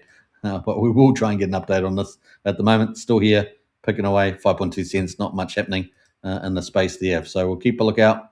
Try and get an update on that. That saw some mini meal. We were very excited about it, but look, they're a little bit like CEOs can be a little bit like moving ships in the wind, right? They listen to some advisor and off they go to another chain. It's kind of a bit of a shame. What else? Let's see here. We've got a lot of down coins at the moment. Teddy Bear was doing pretty well yesterday. The other couple of days, it's down about 1%, so not too bad. Still holding up with the old Teddy Bear. We'll have a quick look at Teddy Bear. Actually, I mean, it's got pretty small liquidity, 3.6 million market apparently. Let's look at the pulse ratio. US dollar's pretty flat. Ratio going up there. Fractions of a pulse. 5,000. Was it 4 zeros? 5,000, something like that. PTC the Greys also taking a bit of a timeout, down 1.7% as well. We'll have a quick look at the pulse ratio. If you want to find out a lot about PTC, the first DAO token on the pulse chain, one of our top tokens, I would say, communities, and you can go check out Prairie Banana. He does great coverage. I think maybe not daily, but pretty regular for sure. So that is where we are, 15.27, holding up pretty well at the moment. The all-time high ratio was way back here on the 17th. This is weekly charts, by the way, and that was a ratio of 22.68. So we're down from it, but it's still looking pretty promising. Look at that big arc there, right? Is that, I don't know, it's got a little bump in it, but is that a big cup and handle or something? I don't know, 3 times. The RSI pretty hot though on the old ratio. Let's have the US dollars here on the old PDC. Got rejected at 0.0018. The RSI is still under 50. So this is probably going to do down and then up again. So this is actually probably not looking too bad on the weekly. Let's have a look at the short time frame. Not fully oversold yet, so may bounce at 36. Other than that, it's probably going to go down below 30. So we'll see whether it can stop that little bleed out there on the daily. The 4 hourly, does it give us a clue? Well, it's zigzagging. No real too much clue there. Volumes are pretty sporadic, so we'll see. We'll see where there's a turning point where the brakes can go on there for their PTC. Let's jump down a bit further here. What else is down? What's losing today? Well, OG WebChef Dominance versus FlexSmiths is down 10%. Pepe, one of our top branded coins, I guess. That is got wrecked yesterday. Got a big volume there. Sold it down, but it worked back up. It's at 000196. Let's have a look at the pulse ratio, and we're on the weekly candles here, and we see that we are at 26.9. So not down the bottom, and we got down to 16 pulse per Pepe, but we're now at the 27 there on the old Pepe token. Pepe, that's that right? Pepe token. So those are kind of it at the moment for investor, $1.39 from OG WebChef as well. So not bad day, and how many coins are green right now in the top 100? Trending is 68, so two-thirds trending, and the leader here definitely looking pretty strong is some of the obviously Peacock peers and a few others, right? A few others there are doing well. All right, so it's kind of cool. Now I wanted to mention, since we're up to an hour and 18, we're going to go probably to an hour and 30. We've got a great bunch of people watching right now. So if you haven't subscribed, we're streaming on 3 YouTube channels: the Crypto Night Show, Pulsechain X, and Superman Crypto. Smash the subscribe button. It just takes you a second to do that, and hit the bell for future videos as well. Typically, we're streaming every day, and sometimes we do more shows. So that's kind of cool.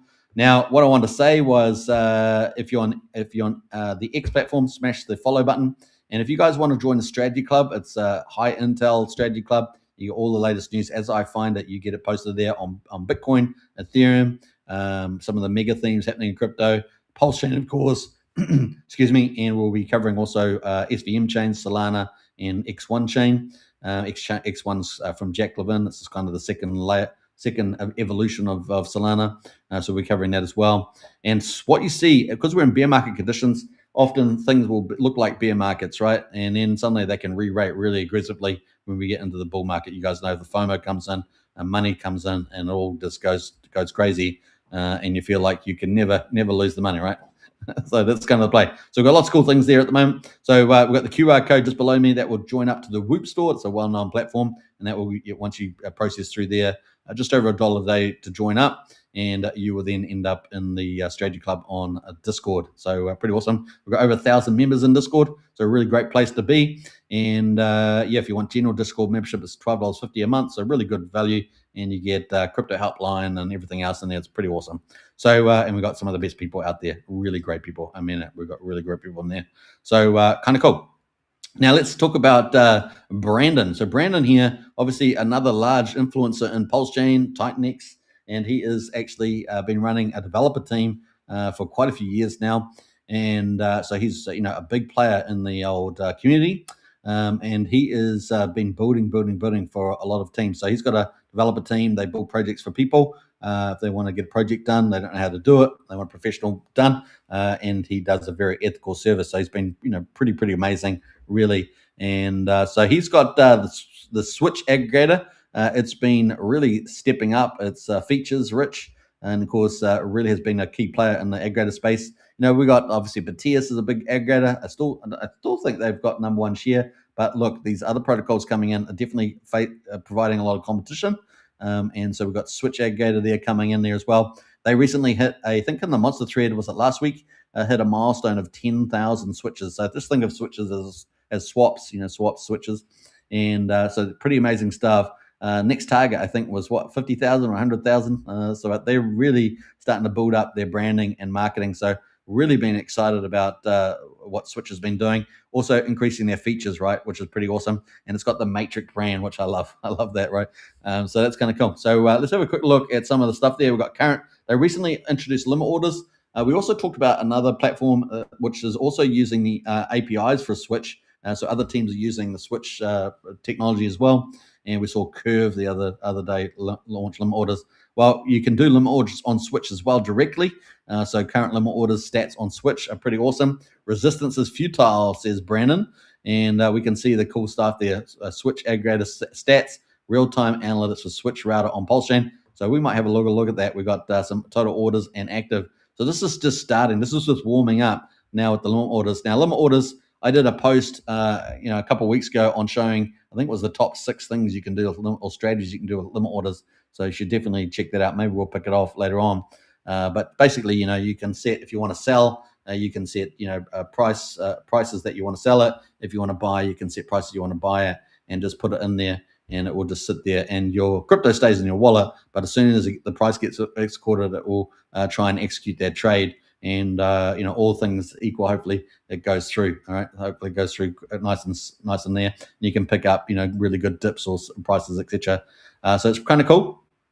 So we've got dashboard, limit orders, and partner stats. So let's quickly go on Switch and have a quick look at that. Now, if you guys haven't got Switch, I will give you the link to it, and you can launch the app there. Now, the cool thing about this too, it also has APIs you can use on a website. So if you guys have got a website, you maybe got some project, you want to encourage people to do swapping, you can use the Switch API there and put it into your website, and then you'll have the whole swaps inside your website. It's kind of cool. Things like that I think you can do. So, and you can also brand it as well. You can brand the colors, change colors, all sorts of stuff, which is pretty cool. So you got the widget there. It's called a widget. So how you do that. It's also got the features, DEX aggregator, and how it works, etc. So kind of cool stuff there. And so this is just an idea of the switching there. I'm sure where we're going to go with the stats. I'm not sure where the stats are because I haven't looked at them. We're just doing this live. We've got how it works, etc. Kind of cool. Your widget, yeah, that widget's cool. So you can do Ethereum base or Pulsechain, the default network, which is kind of cool. So you can change the Pulsechain, and bam, there it is. It's got all the assets. Look at that. It's got all the default assets too. They've added a few more recently, but it's got a lot of the popular ones that the community are after. It's got Peacock there, obviously. Morpheus, which is the token for Switch. So if you're after to pick up stuff, that's a Titanx token, Morpheus. So kind of cool. So that is coming the neat stuff there. It's also built on top of DragonX. So DragonX, it's got a big buy and burn. What's it got? Like $3 million buy and burn. So Morpheus is not too bad there. All right, so that's kind of cool. Now, is it under resources? I'm not sure where the data is here. Let me have a quick look here. Switch aggregator stats real time. Maybe we have to go to the DApp for that. Let's quickly launch that. You can connect your wallet up. Where's the features there? On the features? I'm not sure. I hadn't really pre-programmed this. I just wanted to have a look at the Switch since it was really starting to lift prominence, the old Switch. I'm not where the stats is right now. Let's see what Switch is. No, that's got the data there. Let me have a look. One more look. So that is resources. Oh, let me go back. I think we might. We've got limit orders here. So if you're on Switch, this is a normal Switch. So if you're just going to swap, you want to buy and sell straight away. Otherwise, you got the limit there, and you can set the price, right? So that's kind of cool. When 1 ETH is worth 2,049, you can do all that. I haven't connected to the wallet, but that's the basic idea, and you can pick your pick the assets you want to do. So it's kind of cool. But I was just trying to see, maybe he doesn't have it on here. Maybe there's no stats page yet, but he's definitely got it here. I don't know. This might be on the Morpheus site. Maybe it's on the Morpheus site there. I'm not sure. I understand. I'll come back and check that, and we'll see if we can find that stuff as well. But looking pretty good is the old Switch there. Now, did I post that in the chat? I don't know if I did. But let me post the website, and you guys can go check it out as well. Do your own due diligence, all that good stuff. But that is from Brandon, and we will try and get some dynamic stats coming up. But that is the limit there. Bam, bam, bam. Awesome stuff, though, right? Limit orders, swapping, very cool. Dex aggregator that's going through other dexes. Basically, we got what Pulse. We got Pulsex. We got 9mm, and it's kind of routing through that, and maybe it routes through the aggregators as well. Maybe it's a bit of an aggregator of aggregators. It's kind of cool. I think it does have a list of the swaps there when you go to the actual DApp itself. Cool. So we're going to keep a track of the old Switch. Definitely a rising star there under the good guidance there of Brandon, and you can use the widget and stuff like that. Put it on your website and stuff. So keep a look out for that. It'll be very, very cool. And you never know, we might do some examples of trading on it and stuff like that in the future. Definitely plausible. Now let's get into the final topic today. We've gone through a lot of the cool tokens that are doing well on the chain. Some of the big alpha news dropping. Now there's many more projects coming on Pulsechain. I think a lot of them are held back just because where the market is right now.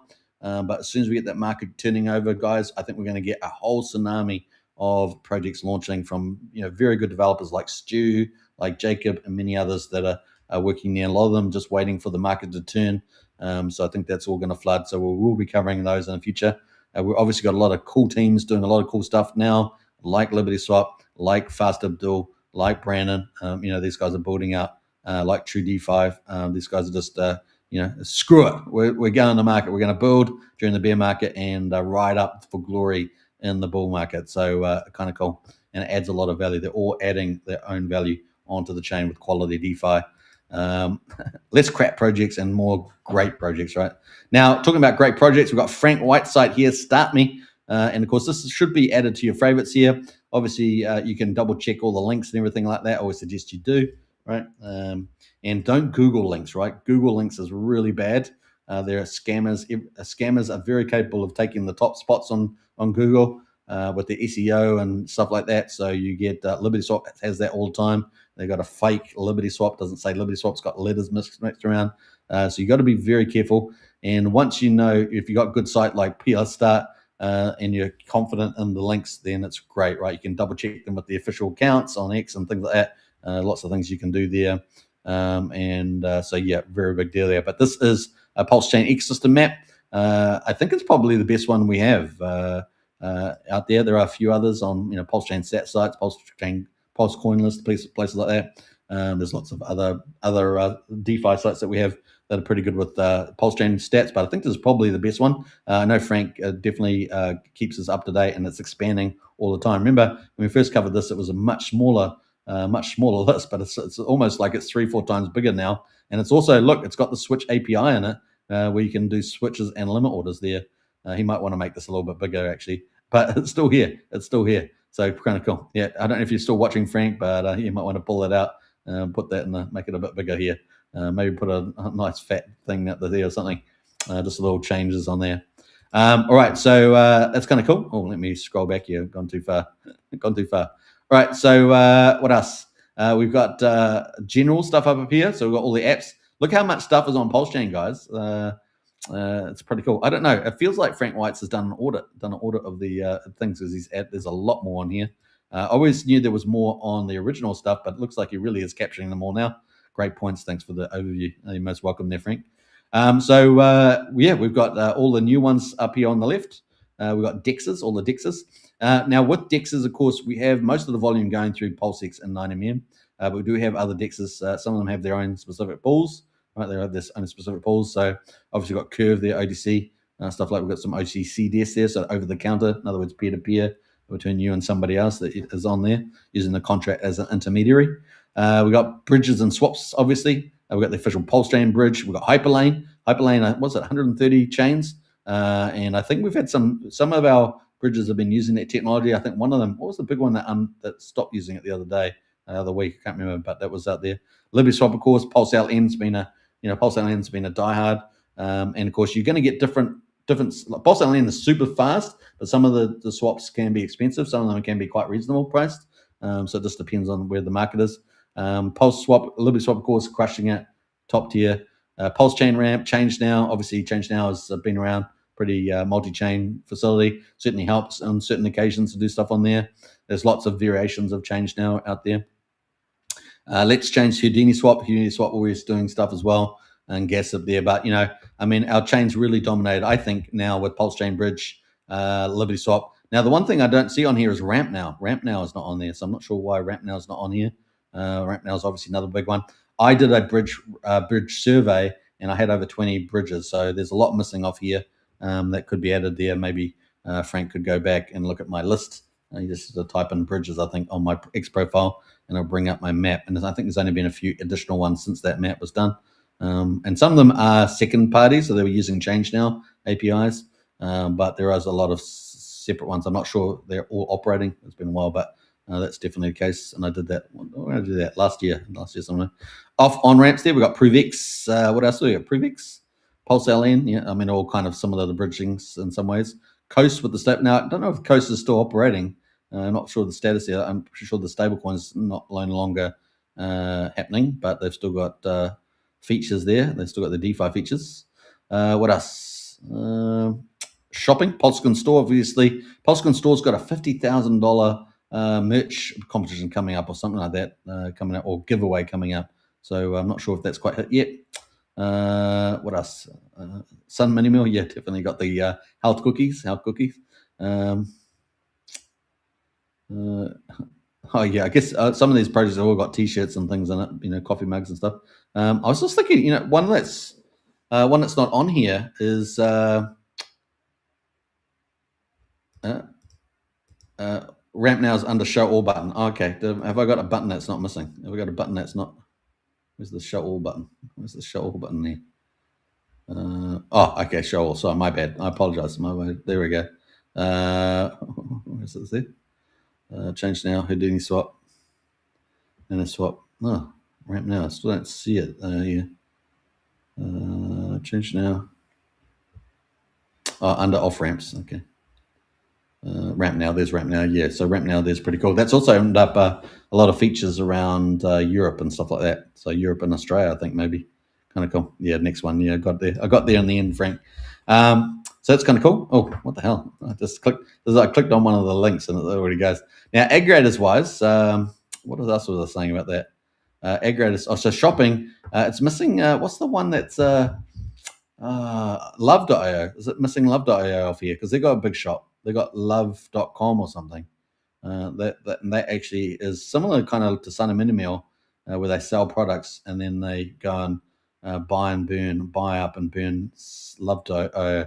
But I don't know what's happened to love.io guy, and I've forgotten his name off the top of my head. I did interview him a while, but last year or sometime. I've just forgotten his name off the top of my head. Aggregators, Patias, of course. Switch. We've got a few others here. What else? Internet Money, 90mm. So 90mm. Yeah, I guess they're doing aggregating. PortalX. Now, I'm not sure how much volume's going through. PortalX was a great site, but it was a little expensive. But that was from Power City. I'm not sure what. It'd be interesting to know what the market share of some of these is. Obviously, Patias was pretty much dominating, like 60 to 70% or something. But now that you've got Switch in the house, rising, other aggregators, it's definitely getting more competitive. LibertyX, of course, coming from LibertySwap, so it's definitely getting more competitive in that space. Now, the other thing I was going to say about Batias was that they were supposed to have they did a big capital raise, remember, for an AI trading bot thing, and they were doing all these Monte Carlos and things, everything else like that. I'm not sure where they've headed with that. Still waiting for news around it, I think, for like their 2.0. So we'll keep a look out for that. What else? Swaps, LP tools in here. We've got dApps as well, functions. So you definitely want to check, there's a lot of interesting DeFi here, a lot of interesting stuff, but you definitely want to check, make sure you got the right links. Obviously, Frank does his best here, but you still got to, do your own. There's crypto after all, you still got to do your own checks and stuff, but this list is fantastic. dApps. Now, interesting, it's got dApps here, but there's kind of like DeFi and farms. So it's kind of like, it gets a bit mixed up when you got, it's not just a farm, but it's got DeFi like Function on. And we've got a few others here. Nexion, of course, we cover that. Hocus Pocus has got a great site for farm APRs. So if you want to, compare farms across APRs, Hocus Pocus does that, as well as NFT marketplace. So kind of cool. True DeFi, of course, the 2x miners, kind of cool. Internet Money, Morbius, of course, Morbius. We talked about that. Actually, let's quickly look at Morbius, shall we? I know I'm going. I said I was going to be 15 minutes, and now we're going overtime. We're going mega overtime now. I've got the chat there, Morbius chat. What else? Blackjack there. Oh, they got all the games in the house, yeah. Now, I do want to cover Morbius more. So Morbius has got like blackjack. It's getting pretty popular, actually.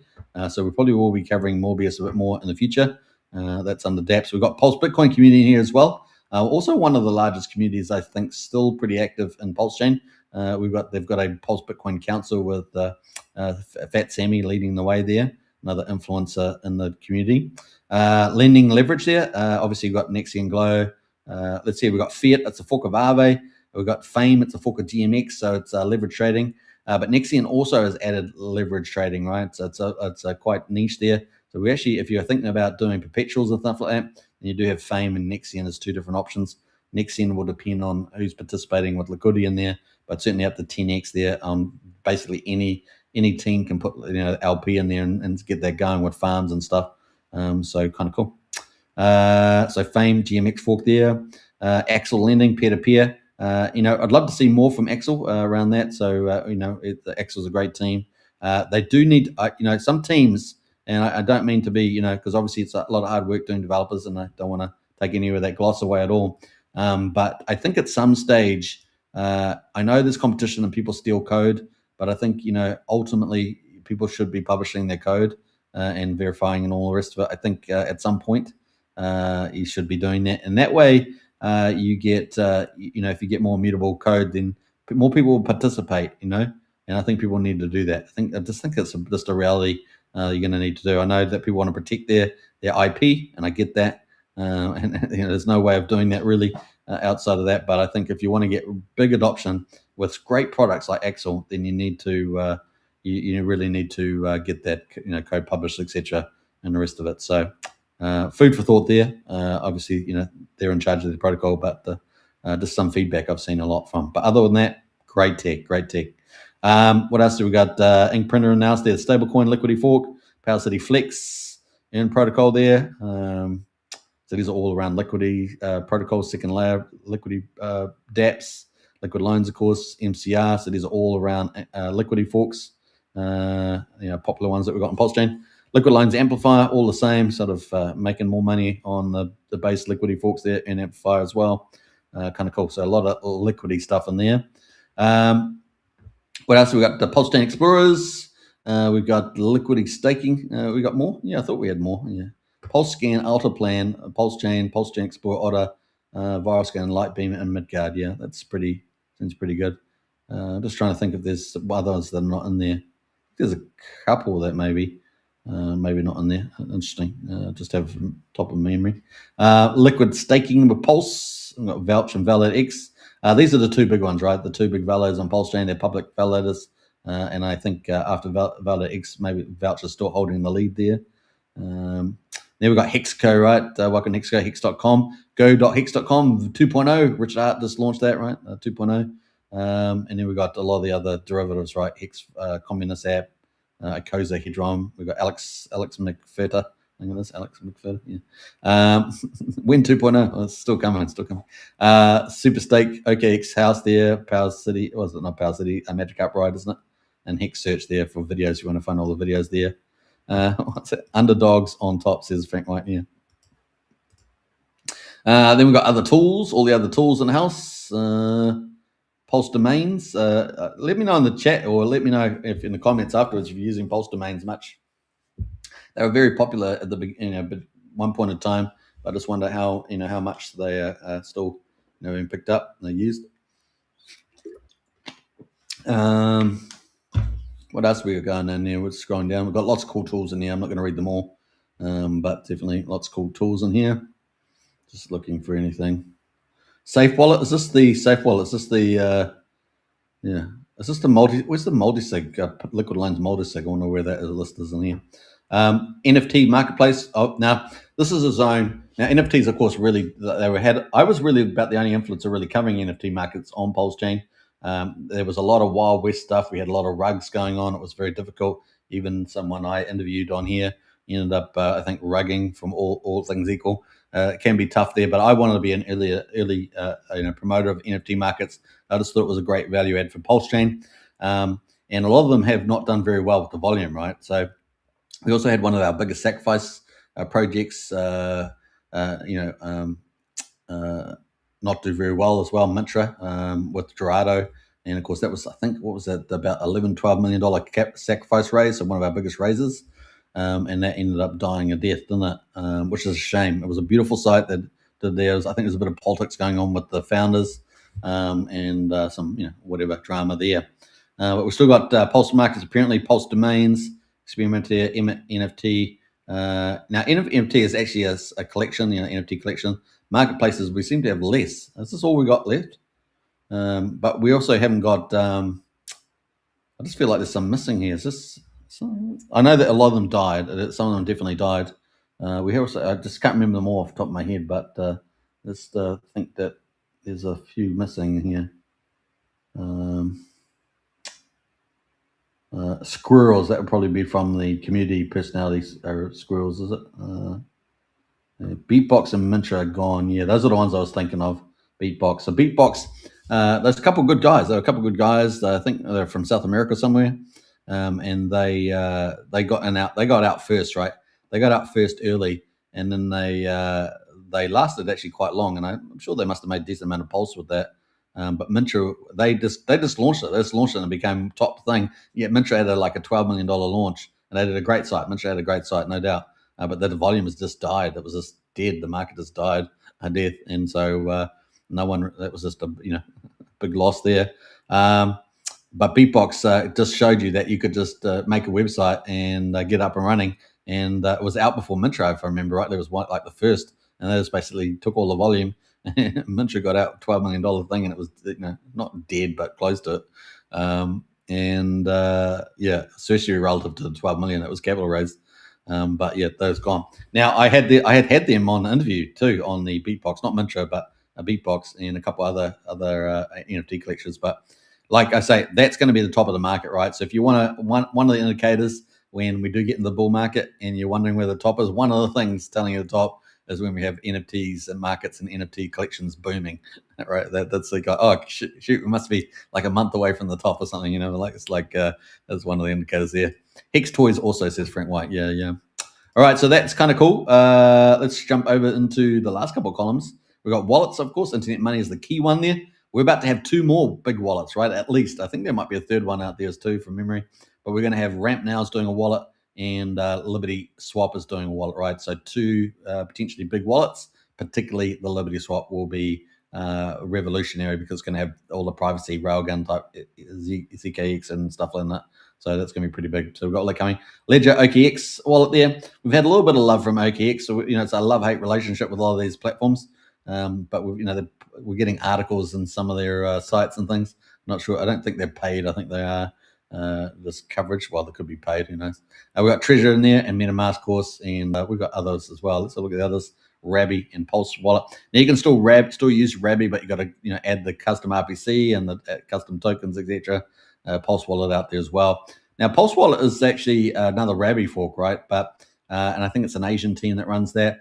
Now, some people have always been a bit skeptical around security, but and I know I did do a test of the wallet. I actually found the functionality wasn't working for me when I was using it, so I thought, am I doing something wrong here? But yeah, so people have been using Pulse Wallet there, but still people are a little bit nervous about that one. It seems to be ticking away though, so I don't know how many years is good. Does it only take 1 day? 5 years are good, 1 day is bad. But anyway, that's ticking away there. But we're going to have 2 good offerings now. So Internet Money, of course, one of the Kraken protocols on Pulsechain, and we're going to have Ramp now, and particularly LibertySwap, which is going to be a juggernaut coming. So it's going to be good. We need more quality, relatively reliable, or at least what I call it, credible wallet. So it's going to be good. Chart trackers, we've got lots of stuff on here. Obviously a lot of charts here. I'm just scrolling down here. Now, obviously a lot of people want to do portfolios. A lot of people ask about this. Well, you got a whole list here. Look at this. Apparently there's 45. Look at these things. There's 54 various trackers right in here that you can use. PLS portfolio is a popular one. Some of them are specific probably to their DeFi that they're running, like Vouch, LSD dashboard. You got Squirrel Swap. I know Squirrel Swap's the startup. I haven't checked the safety of that. Obviously, I think it's Red Squirrel, is it? One of personalities there, but that's out. I haven't checked any of those, so you just got to take care out there. Pulsechain dashboard. Now that we've got IPFS right from Richard Hart with the old trackers, portfolio tracker as well, so it gives you a lot of privacy. Yeah, so there's lots of stuff in here. Heaps of them. Fatty.io, of course, from the PH team with Bunkermentals, those guys. They're the ones that did the GMX fork, the Aave forks, the Balancer forks, right? What else there? We've got DBank in there. Yep. LP farms. Well, we've got lots of those, and these have actually added a lot of value to Pulsechain, right? As these farms, right? So because they offer a high yield, and that's attractive in crypto. And so we've had some pretty good ones there. Obviously, Hocus Pocus does multi-farm tool. If you want to compare the APRs, it's a really great one-stop stop there. We've got a lot of farms, of course, from Function Island. We've got Yield Farm. Presumably that's their one they're talking about there with Yield. Emmett Farm, of course, got the farm and the factory now. That's a specialty product there. We've got Impulse Vaults there. That's also tied from Kairos. These are all Kairos ones. Nexian Farm from Psycho and Leaf. These are 2 developers for that. Farms with Nexian V-Farms there. Nexian Farm Factory. That I believe they were the creator of the farm factories. So they were kind of first in there. And then we got Tide Pools, P2X, True Farms, of course, part of the Emmett getting Kairos to do that with that and expanding the True 2X. Kind of cool. What else do we got? Desktop. Let me know if you use desktop. We've got desktops there. Ink printer, Faster Dual. Actuator there as well. PHUX from the PH Universe team. And what else? UFO have got their farms as tools as well. Now, obviously, you might hear some of the teams talking about like what do they call it? Index pools, like index pools. Basically, it means they've got a lot of LPs with a lot of top protocols. Typically, people don't generally want to go for the crap LPs, with bad tokens. So they pair it with good ones there and offer you incentive rewards for doing it, right? So that's kind of, I think, where you get this one here. What is it? What did I say?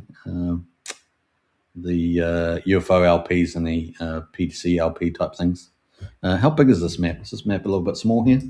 Probably a little bit small for my screen. How's that? I'm a bit late there scrolling it up, but there it's a little bit bigger. Let me see if I can move that. I'm moving the wrong one now. Oh, I'm stuck in the wrong screen. I'm moving my studio, making that bigger. All right. Oh, shoot. I lost it altogether. Sorry, guys. Lost it altogether. Too big. All right. So where are we up to? LP farms. Let's see if my screen looks all right. Now my screen's too big. There we go. That's a bit better. All right. So we got the LP pools, which I've had a look at all these ones here. XUSD vaults with that team with was it Kerry? Is it? I think it's Kerry. And Ink Farm there as well, and Pulsechain farms. Now we haven't talked much about Pulsechain farms, but that was one of our more recent farms that launched from memory. And we got Kilobyte in there as well, which I haven't really looked at myself. And a couple of good ones there. Tokenless, obviously, we got cool stuff there. Pump Tires, RH Memes, big one. And we've looked at all these sites. Pulse Coin List. We've got what else in here? A Rhino. We've got Radon, Rhino, a couple others we've talked about in the past, so forth. So we've got 38 apparently. Look at that. Pulsechain Fund, lots of different ones in here. Pretty cool. Icosa Burn, Solid X, lots of cool little niche ones for investor. Obviously, we talk about Investor every day. There are a lot of tokens running. Yeah. All right. So that's how did we get on? We got almost finished. No, not quite. So we got a couple more in here. We've got privacy coins, ZK Pulse. Is that still going? ZK Pulse? I think it is it? It's still going. Houdini Swap, Lasso, and LibertySwap. LibertySwap's got to be the kingpin now, right? And Telegram bots there. Obviously, we've had a few expansions there. Squirrelbot, PTC, Pulsonic.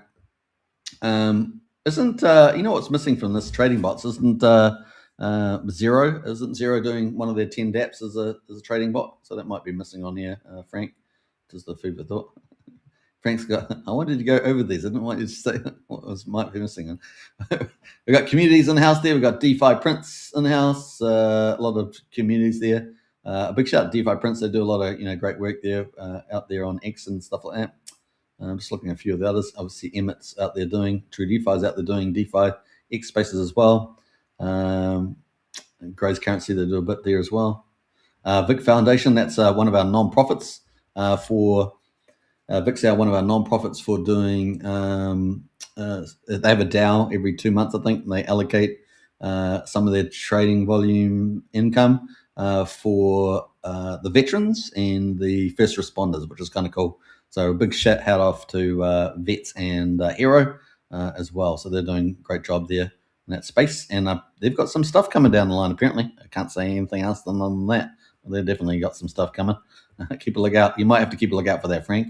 We got centralized exchanges, Bitcoindry, Safe Trade, and Kanga. And then we got some paid sponsors here. Man, you got a lot of sponsors now. That's great. That's a sign of a successful Pulsechain ecosystem, Matt. And we got Function Island, Token A. We've got lots of Pulse LN. Man, you got a lot in here. So great to see them sponsoring your page there. Very cool.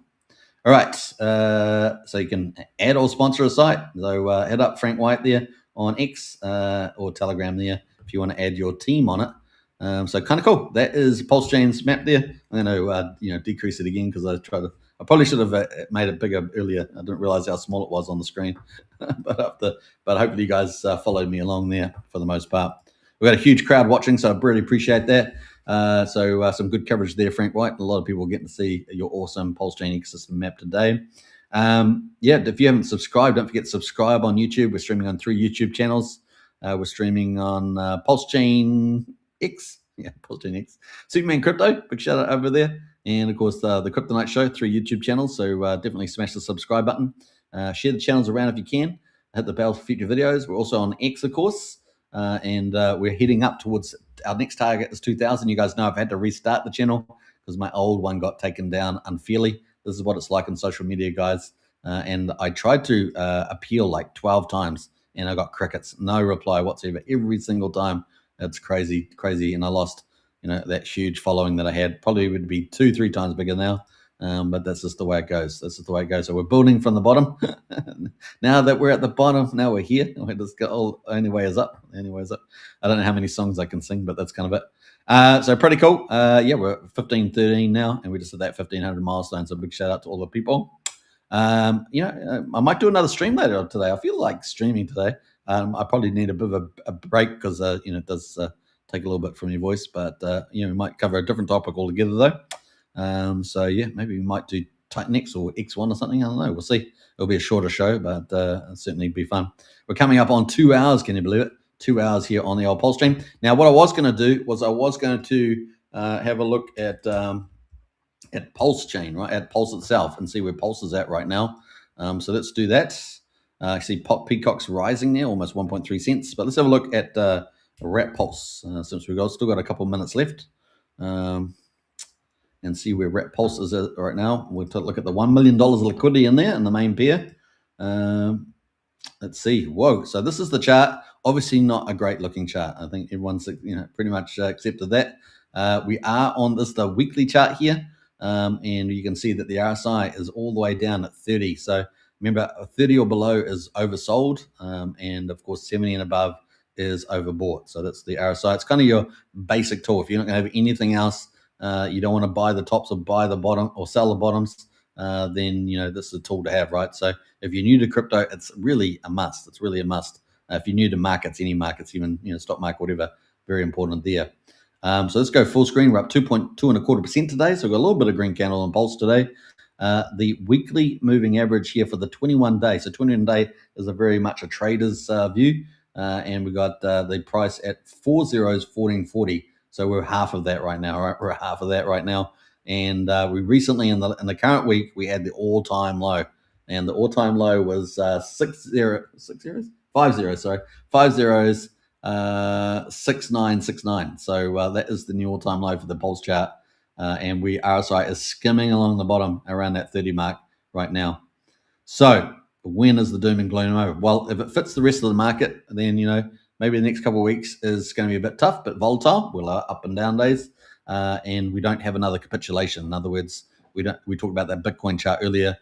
We hit 60,000 a couple of weeks back, but we don't go down to the Bitcoin floor on the power curve, which is about that 53,000, right? That would be the next level down. I don't think we would stay there very long, based on previous times we had hit down, spike down, but that would possibly be the low. Now, that being said, we may have had the low in already, and that could be this week, and maybe things are only to the upside there. Particularly if Trump does do a deal with some more moderate, I say that with very caution, moderate Islamic jihadis in the old Iranian leadership there. But let's see. Let's see what happens with that. There's still a lot of upside there. Trump has a lot of cards to play. He also has the Strait of Hormuz is probably the greatest weapon for the regime to try and get at Trump, as it were, is the Strait. So that is a complex thing. Remember, it's got all those mountains. I can't say that again. That makes it more difficult. Now, we probably will, I suspect, get some sort of land invasion, but I think it's going to be very targeted and very strategic. It won't be anything else other than that, because Trump wants to be in and out. So that would be a tool he uses if he needs it. But there is a lot of stuff he can do without doing that, right? So he can have the pressure of the troops, but really he can do a lot of other things like take out all the major bridges and power stations. I mean, he can do a lot if he wants to, but he doesn't want to hurt the Iranian people. And so he is actually hamstringed a little bit with that because he wants them to rise up ultimately. So what you're going to do, I guess he's going to divide and conquer the regime as much as possible, make them really weak, and then get the people to slowly, the resistance movements to slowly rise up there. They do have a lot of Mossad agents. A lot of the RGCs are actually, anti the leadership there, and they can give a lot of locations of where, offices are at, where these underground rocket cities are at, and things like that. So that's going to play out over a couple of weeks, and that will be pretty hardcore at this stage, is what I imagine. And of course, they're still doing a lot of the seek and destroy. They also have these advanced, controls on the battlefield right now, where they can react within seconds, not just minutes, like the old school, which was amazing by itself. But within seconds now, they can use some of this new technology they're running. So we're going to keep a lookout. The next couple of weeks certainly going to be volatile. And here we are at Pulse at the moment. Is it close to, will this blue play out? I've got that on the May here, along with the Clarity Act, right? 21st of May. So this is on the week of the 18th. Will we get something like this happen, right? So are we pretty close, in other words, to getting this to rise up? Now, every time we've been down at 30, even down here, we were down here quite a bit, just above 30. We had a nice little rally there, and so there is value to be made. So we're pretty close to something like that moving forward. That would be the argument, right? Now, that's the other thing, of course, is we got Richard out there. You just never know what he might do. Obviously, he's already indicated that $10,000 Ethereum is a key mark for him in last year's video. And so we'll see. But he's got a lot of other things he can do around PRVX, around, obviously he's been doing things around inflation and things like that on the Pulsechain. So keep a lookout. And maybe LibertySwap, maybe they're doing something that is going to be pretty significant around yield products, particularly stablecoin, and of course the wallet coming up. So we've got lots of cool things in play. So will this be near the bottom? And will we about to move back up, and this mega downtrend that we've had on the old Pulsechain recover? Now, let's have a look at the daily chart here quickly as well. The daily chart shows that the 21 moving average is currently at 8,200, so 50 is 8,200. So remember, the mean sacrifice price was 0001. So at the moment, you can pick up what would have cost you about 85,000 US dollars for a billion pulse. You can now pick up for $7,200. So just think about that. Pretty amazing stuff. What's that, about 11, 12x times, I think, basic math. Yeah. You could be that guy. You could be that guy. All right, so that's kind of where we are right now. It's pretty insane, so we'll keep a lookout for that. Now, obviously, the liquidity is pretty thin on Pulsechain. Apparently, we have about 37 million or so stable coins that's sitting idle. No doubt those numbers look pretty interesting. So maybe they're just Richard's capital sitting there waiting for some good times. And, of course, we've now got LibertySwap, which you can do a lot of bridging of secret money and do all that stuff. Now, LibertySwap's not only doing this wallet coming up, they're doing obviously the privacy, they're integrating privacy with normal wallets. They have APIs and SDKs open as well for mass adoption. They're making some big partnerships coming up from the looks of it. They will have some sort of collab marketing with that as well, well beyond Pulsechain. And it looks like also they've got Liberty Lend coming as well. So not only are you going to be able to do all the stuff within the wallet, but you'll be able to do big, large buys and sells as well, potentially bringing on the big sophisticated players. And of course, ramping up the liquidity. And this is kind of the outside of Richard Hart's moves and the ETH price. This is some of the magic sauce that's happening on the Pulsechain. So it's pretty exciting where this might go, and that will also help potentially put a bottom in for Pulsechain with a lot of volume and fees being earned as accordingly. So kind of cool. Question is, of course, have we got what's the rise to this 21 moving average here on the daily? Well, it's about 13%, so it's not a lot. And of course, we want to get over that as well moving forward here. Now, I don't have the 50 moving average, so let's put a couple others in here since we're going all in today.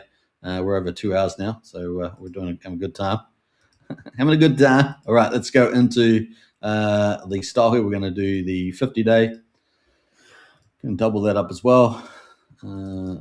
50. I'm not going to put the shorter averages on, but we'll do 50 and see what that looks like right now. And then we're going to do, what happened? That was blue. That was not supposed to be blue. What happened to that? Yellow. That looks okay. And then we will do the other one. I'm not sure why it didn't change color, but let's go orange. And we'll do 200. Got 200 there. And what happened to the yellow one? I don't know what's happened to the yellow one.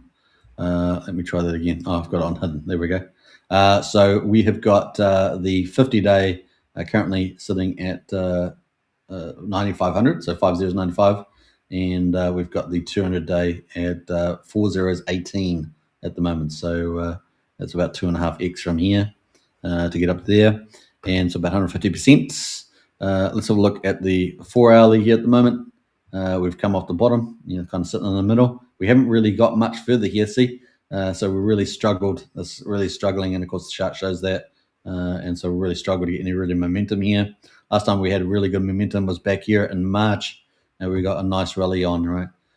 So if you look out further, we've actually been really struggling for some time, probably at least since mid-March in the chart there, really struggling on the RSI. And so, downtrend there. So we'll keep a lookout for that. But daily, near the bottom there. So wish us luck. Wish us luck there. We can get a bounce from here and finally break out past 56 on RSI. Look at that, capped out all the time. Down we go. So eventually, hopefully, we'll get a nice little run like we did back in June last year. Boom, and break the back of this mega downtrend. Damn you, mega downtrend. Let's go look at the monthly. Let's do it. Let's do it while we're here. So at the moment, we've still got a print 21 moving monthly print here. That's all the way up at 3,100. So that'd be pretty nice. But that's what's at 340%, so 4.4x potentially in there. So we'll keep a lookout. Is the bottom in by the time we get to May, April, May? So somewhere in here is the bottom in. Has it already been printed, or is it in the next couple of weeks? We will find out. Certainly RSI at 37 there. Back to the weekly. We're coming off the bottom here. So I think it's looking pretty good. Now, some of the big catalysts that have helped us get this big downtrend have been, the copied forks, the maker DAO, the compound, etc. Is that done? Well, CryptoSolve kind of indicates he thinks that's done. That there's not a lot left to be done in those protocols to exploit them, etc. And maybe we might see some value. I don't know if LibertySwap's going to be doing something around Peacock. They certainly enjoy the PDI, sorry, not Peacock, around PDI. They certainly enjoy the LP going through. Remember, it's one of the top trading pairs on Pulsechain. So it adds a lot, a decent amount of volume, 100,000 plus volume anyway. And it's got a big community as well. And so that certainly adds. Will they do anything with that around stable? I don't think so. We'll see whether they do some multi-collateral feature. I don't know whether they're going to do that. We'll see. They're certainly looking at their own wallet airdrop and Peacock. And so we'll have to see where they head in that direction there, because they're going out beyond Pulsechain, right? So they're trying to keep their brand and their value proposition very clean as they move forward there. So that's kind of that. Do we also have a lot of sacrifices? Well, look how far down we're in the Pulsechain, right? And the argument was that it was always the Hex sacrifices that used Hex to sacrifice that had big gains. That were the ones that were, dumping because they could do it profitably. But now we're down pretty damn low.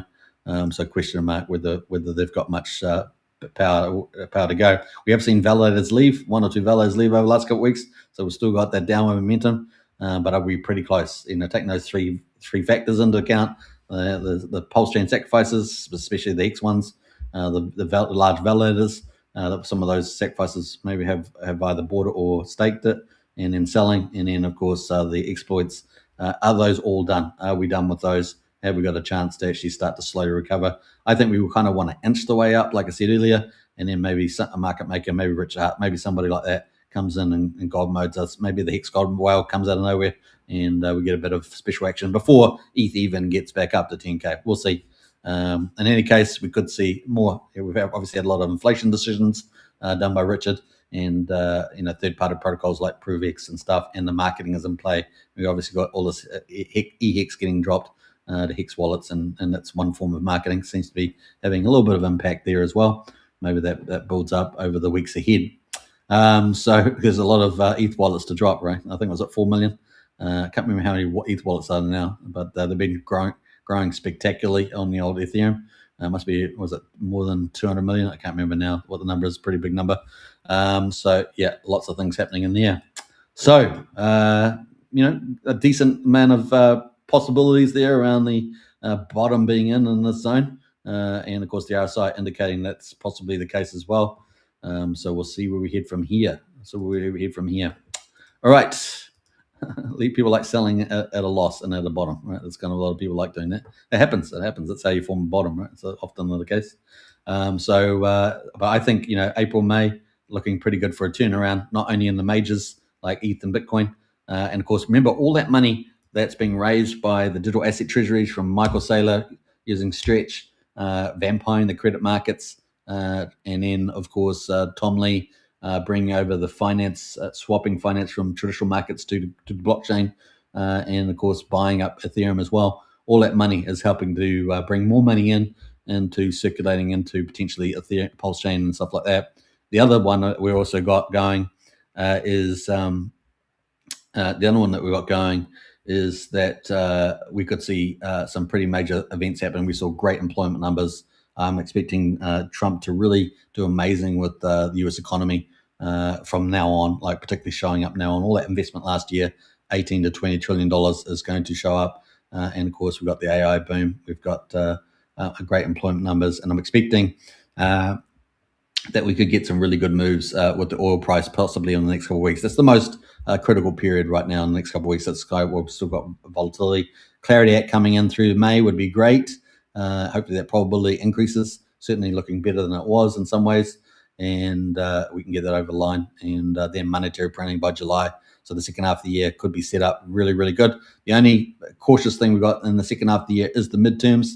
Obviously, depending on whose analysis you're looking at, then whether it's Polymarket or actual analysts around the midterms to the House to the Democrats, and a marginal play for the Senate.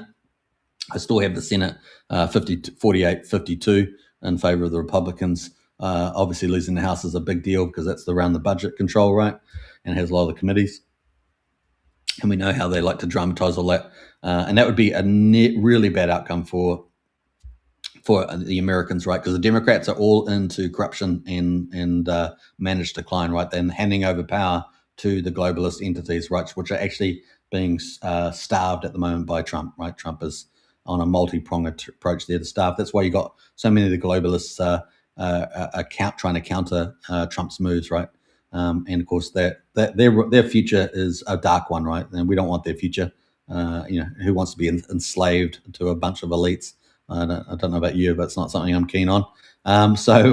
We've got a lot of battles still ahead. Trump is working on a lot of stuff right now, dealing with a lot of the big issues that no one else wanted to deal with, right?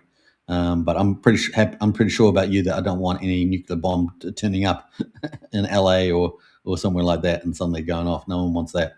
It's better to get it done now and have a much safer future, and then we can enjoy the big mad gains from crypto that we're expecting over the next couple of years to 10-year period. It's going to be pretty cool. So lots of cool stuff happening there. What else do we say? 2 hours and 10. I think we've had enough fun, have we? An hour and 20. 2 hour and 20 is probably is a decent stream. That's quite a bit, but we got 2 hours and 10. And I probably should have a drink. Not a cocktail, not a martini, although that would be nice on a very beautiful fantasy island. Actually, just funny, before I leave, I was watching people going in on Hawaii, the Disney Hotel. Have you guys seen it? Check it out. It's pretty like surreal fantasy, but they've decked everything out just like Disney, but like fantasy island. It really is crazy good. Probably expensive, but I don't know. Is Disney expensive? Yeah, they're pretty expensive. Yeah. All right. So I hope you guys enjoy it, and I'll catch you guys again on tomorrow's show. We've got a couple other comments in here. We've got Frank White says, my YouTube doesn't let me super chat, set up desktop. Well, super chat is not really good, Frank White, because 30% goes to YouTube. So it's not necessarily the best, but desktop, yeah, I might do. I've been talking about doing desktop. I just haven't got around to it. I have looked at it a couple of times and then not proceeded or anything, but I'll keep a lookout for that, Frank. I might check it out on your site. Diamond Hand's got the big thumb up. I appreciate that. We've got a huge crowd watching, so I really appreciate that, guys. Don't forget to subscribe. Don't forget to hit the follow button. And, of course, enjoy. I might do another stream later on, and we'll see. A different topic, of course. And, of course, I'll do my usual stream tomorrow. What else am I going to say? I think that's it. Yeah, if you haven't joined Strategy Club, QR code's there. Just over $1 to join up. And, of course, links in the video description and pinned to the top of X. Other than that, take care, everybody. Onwards and upwards. Very excited for LibertySwap's month. This month's going to be truly glorious, I think. And I can't wait for all the surprises. They're working hard, that team. It's the Kraken on Pulsechain and really pushing the future. I think it's also lifting the game for a lot of other teams out there. We've got a lot of good teams, some of the world's best developers on Pulsechain and some of the best innovations. It really is the People's Chain, the DeFi chain, and the magical carpet ride chain, I'm sure, eventually as well, for those that are managing to hold on and pick up these mad volumes right now. All right, take care, everybody. Catch you on tomorrow's show. Bye for now.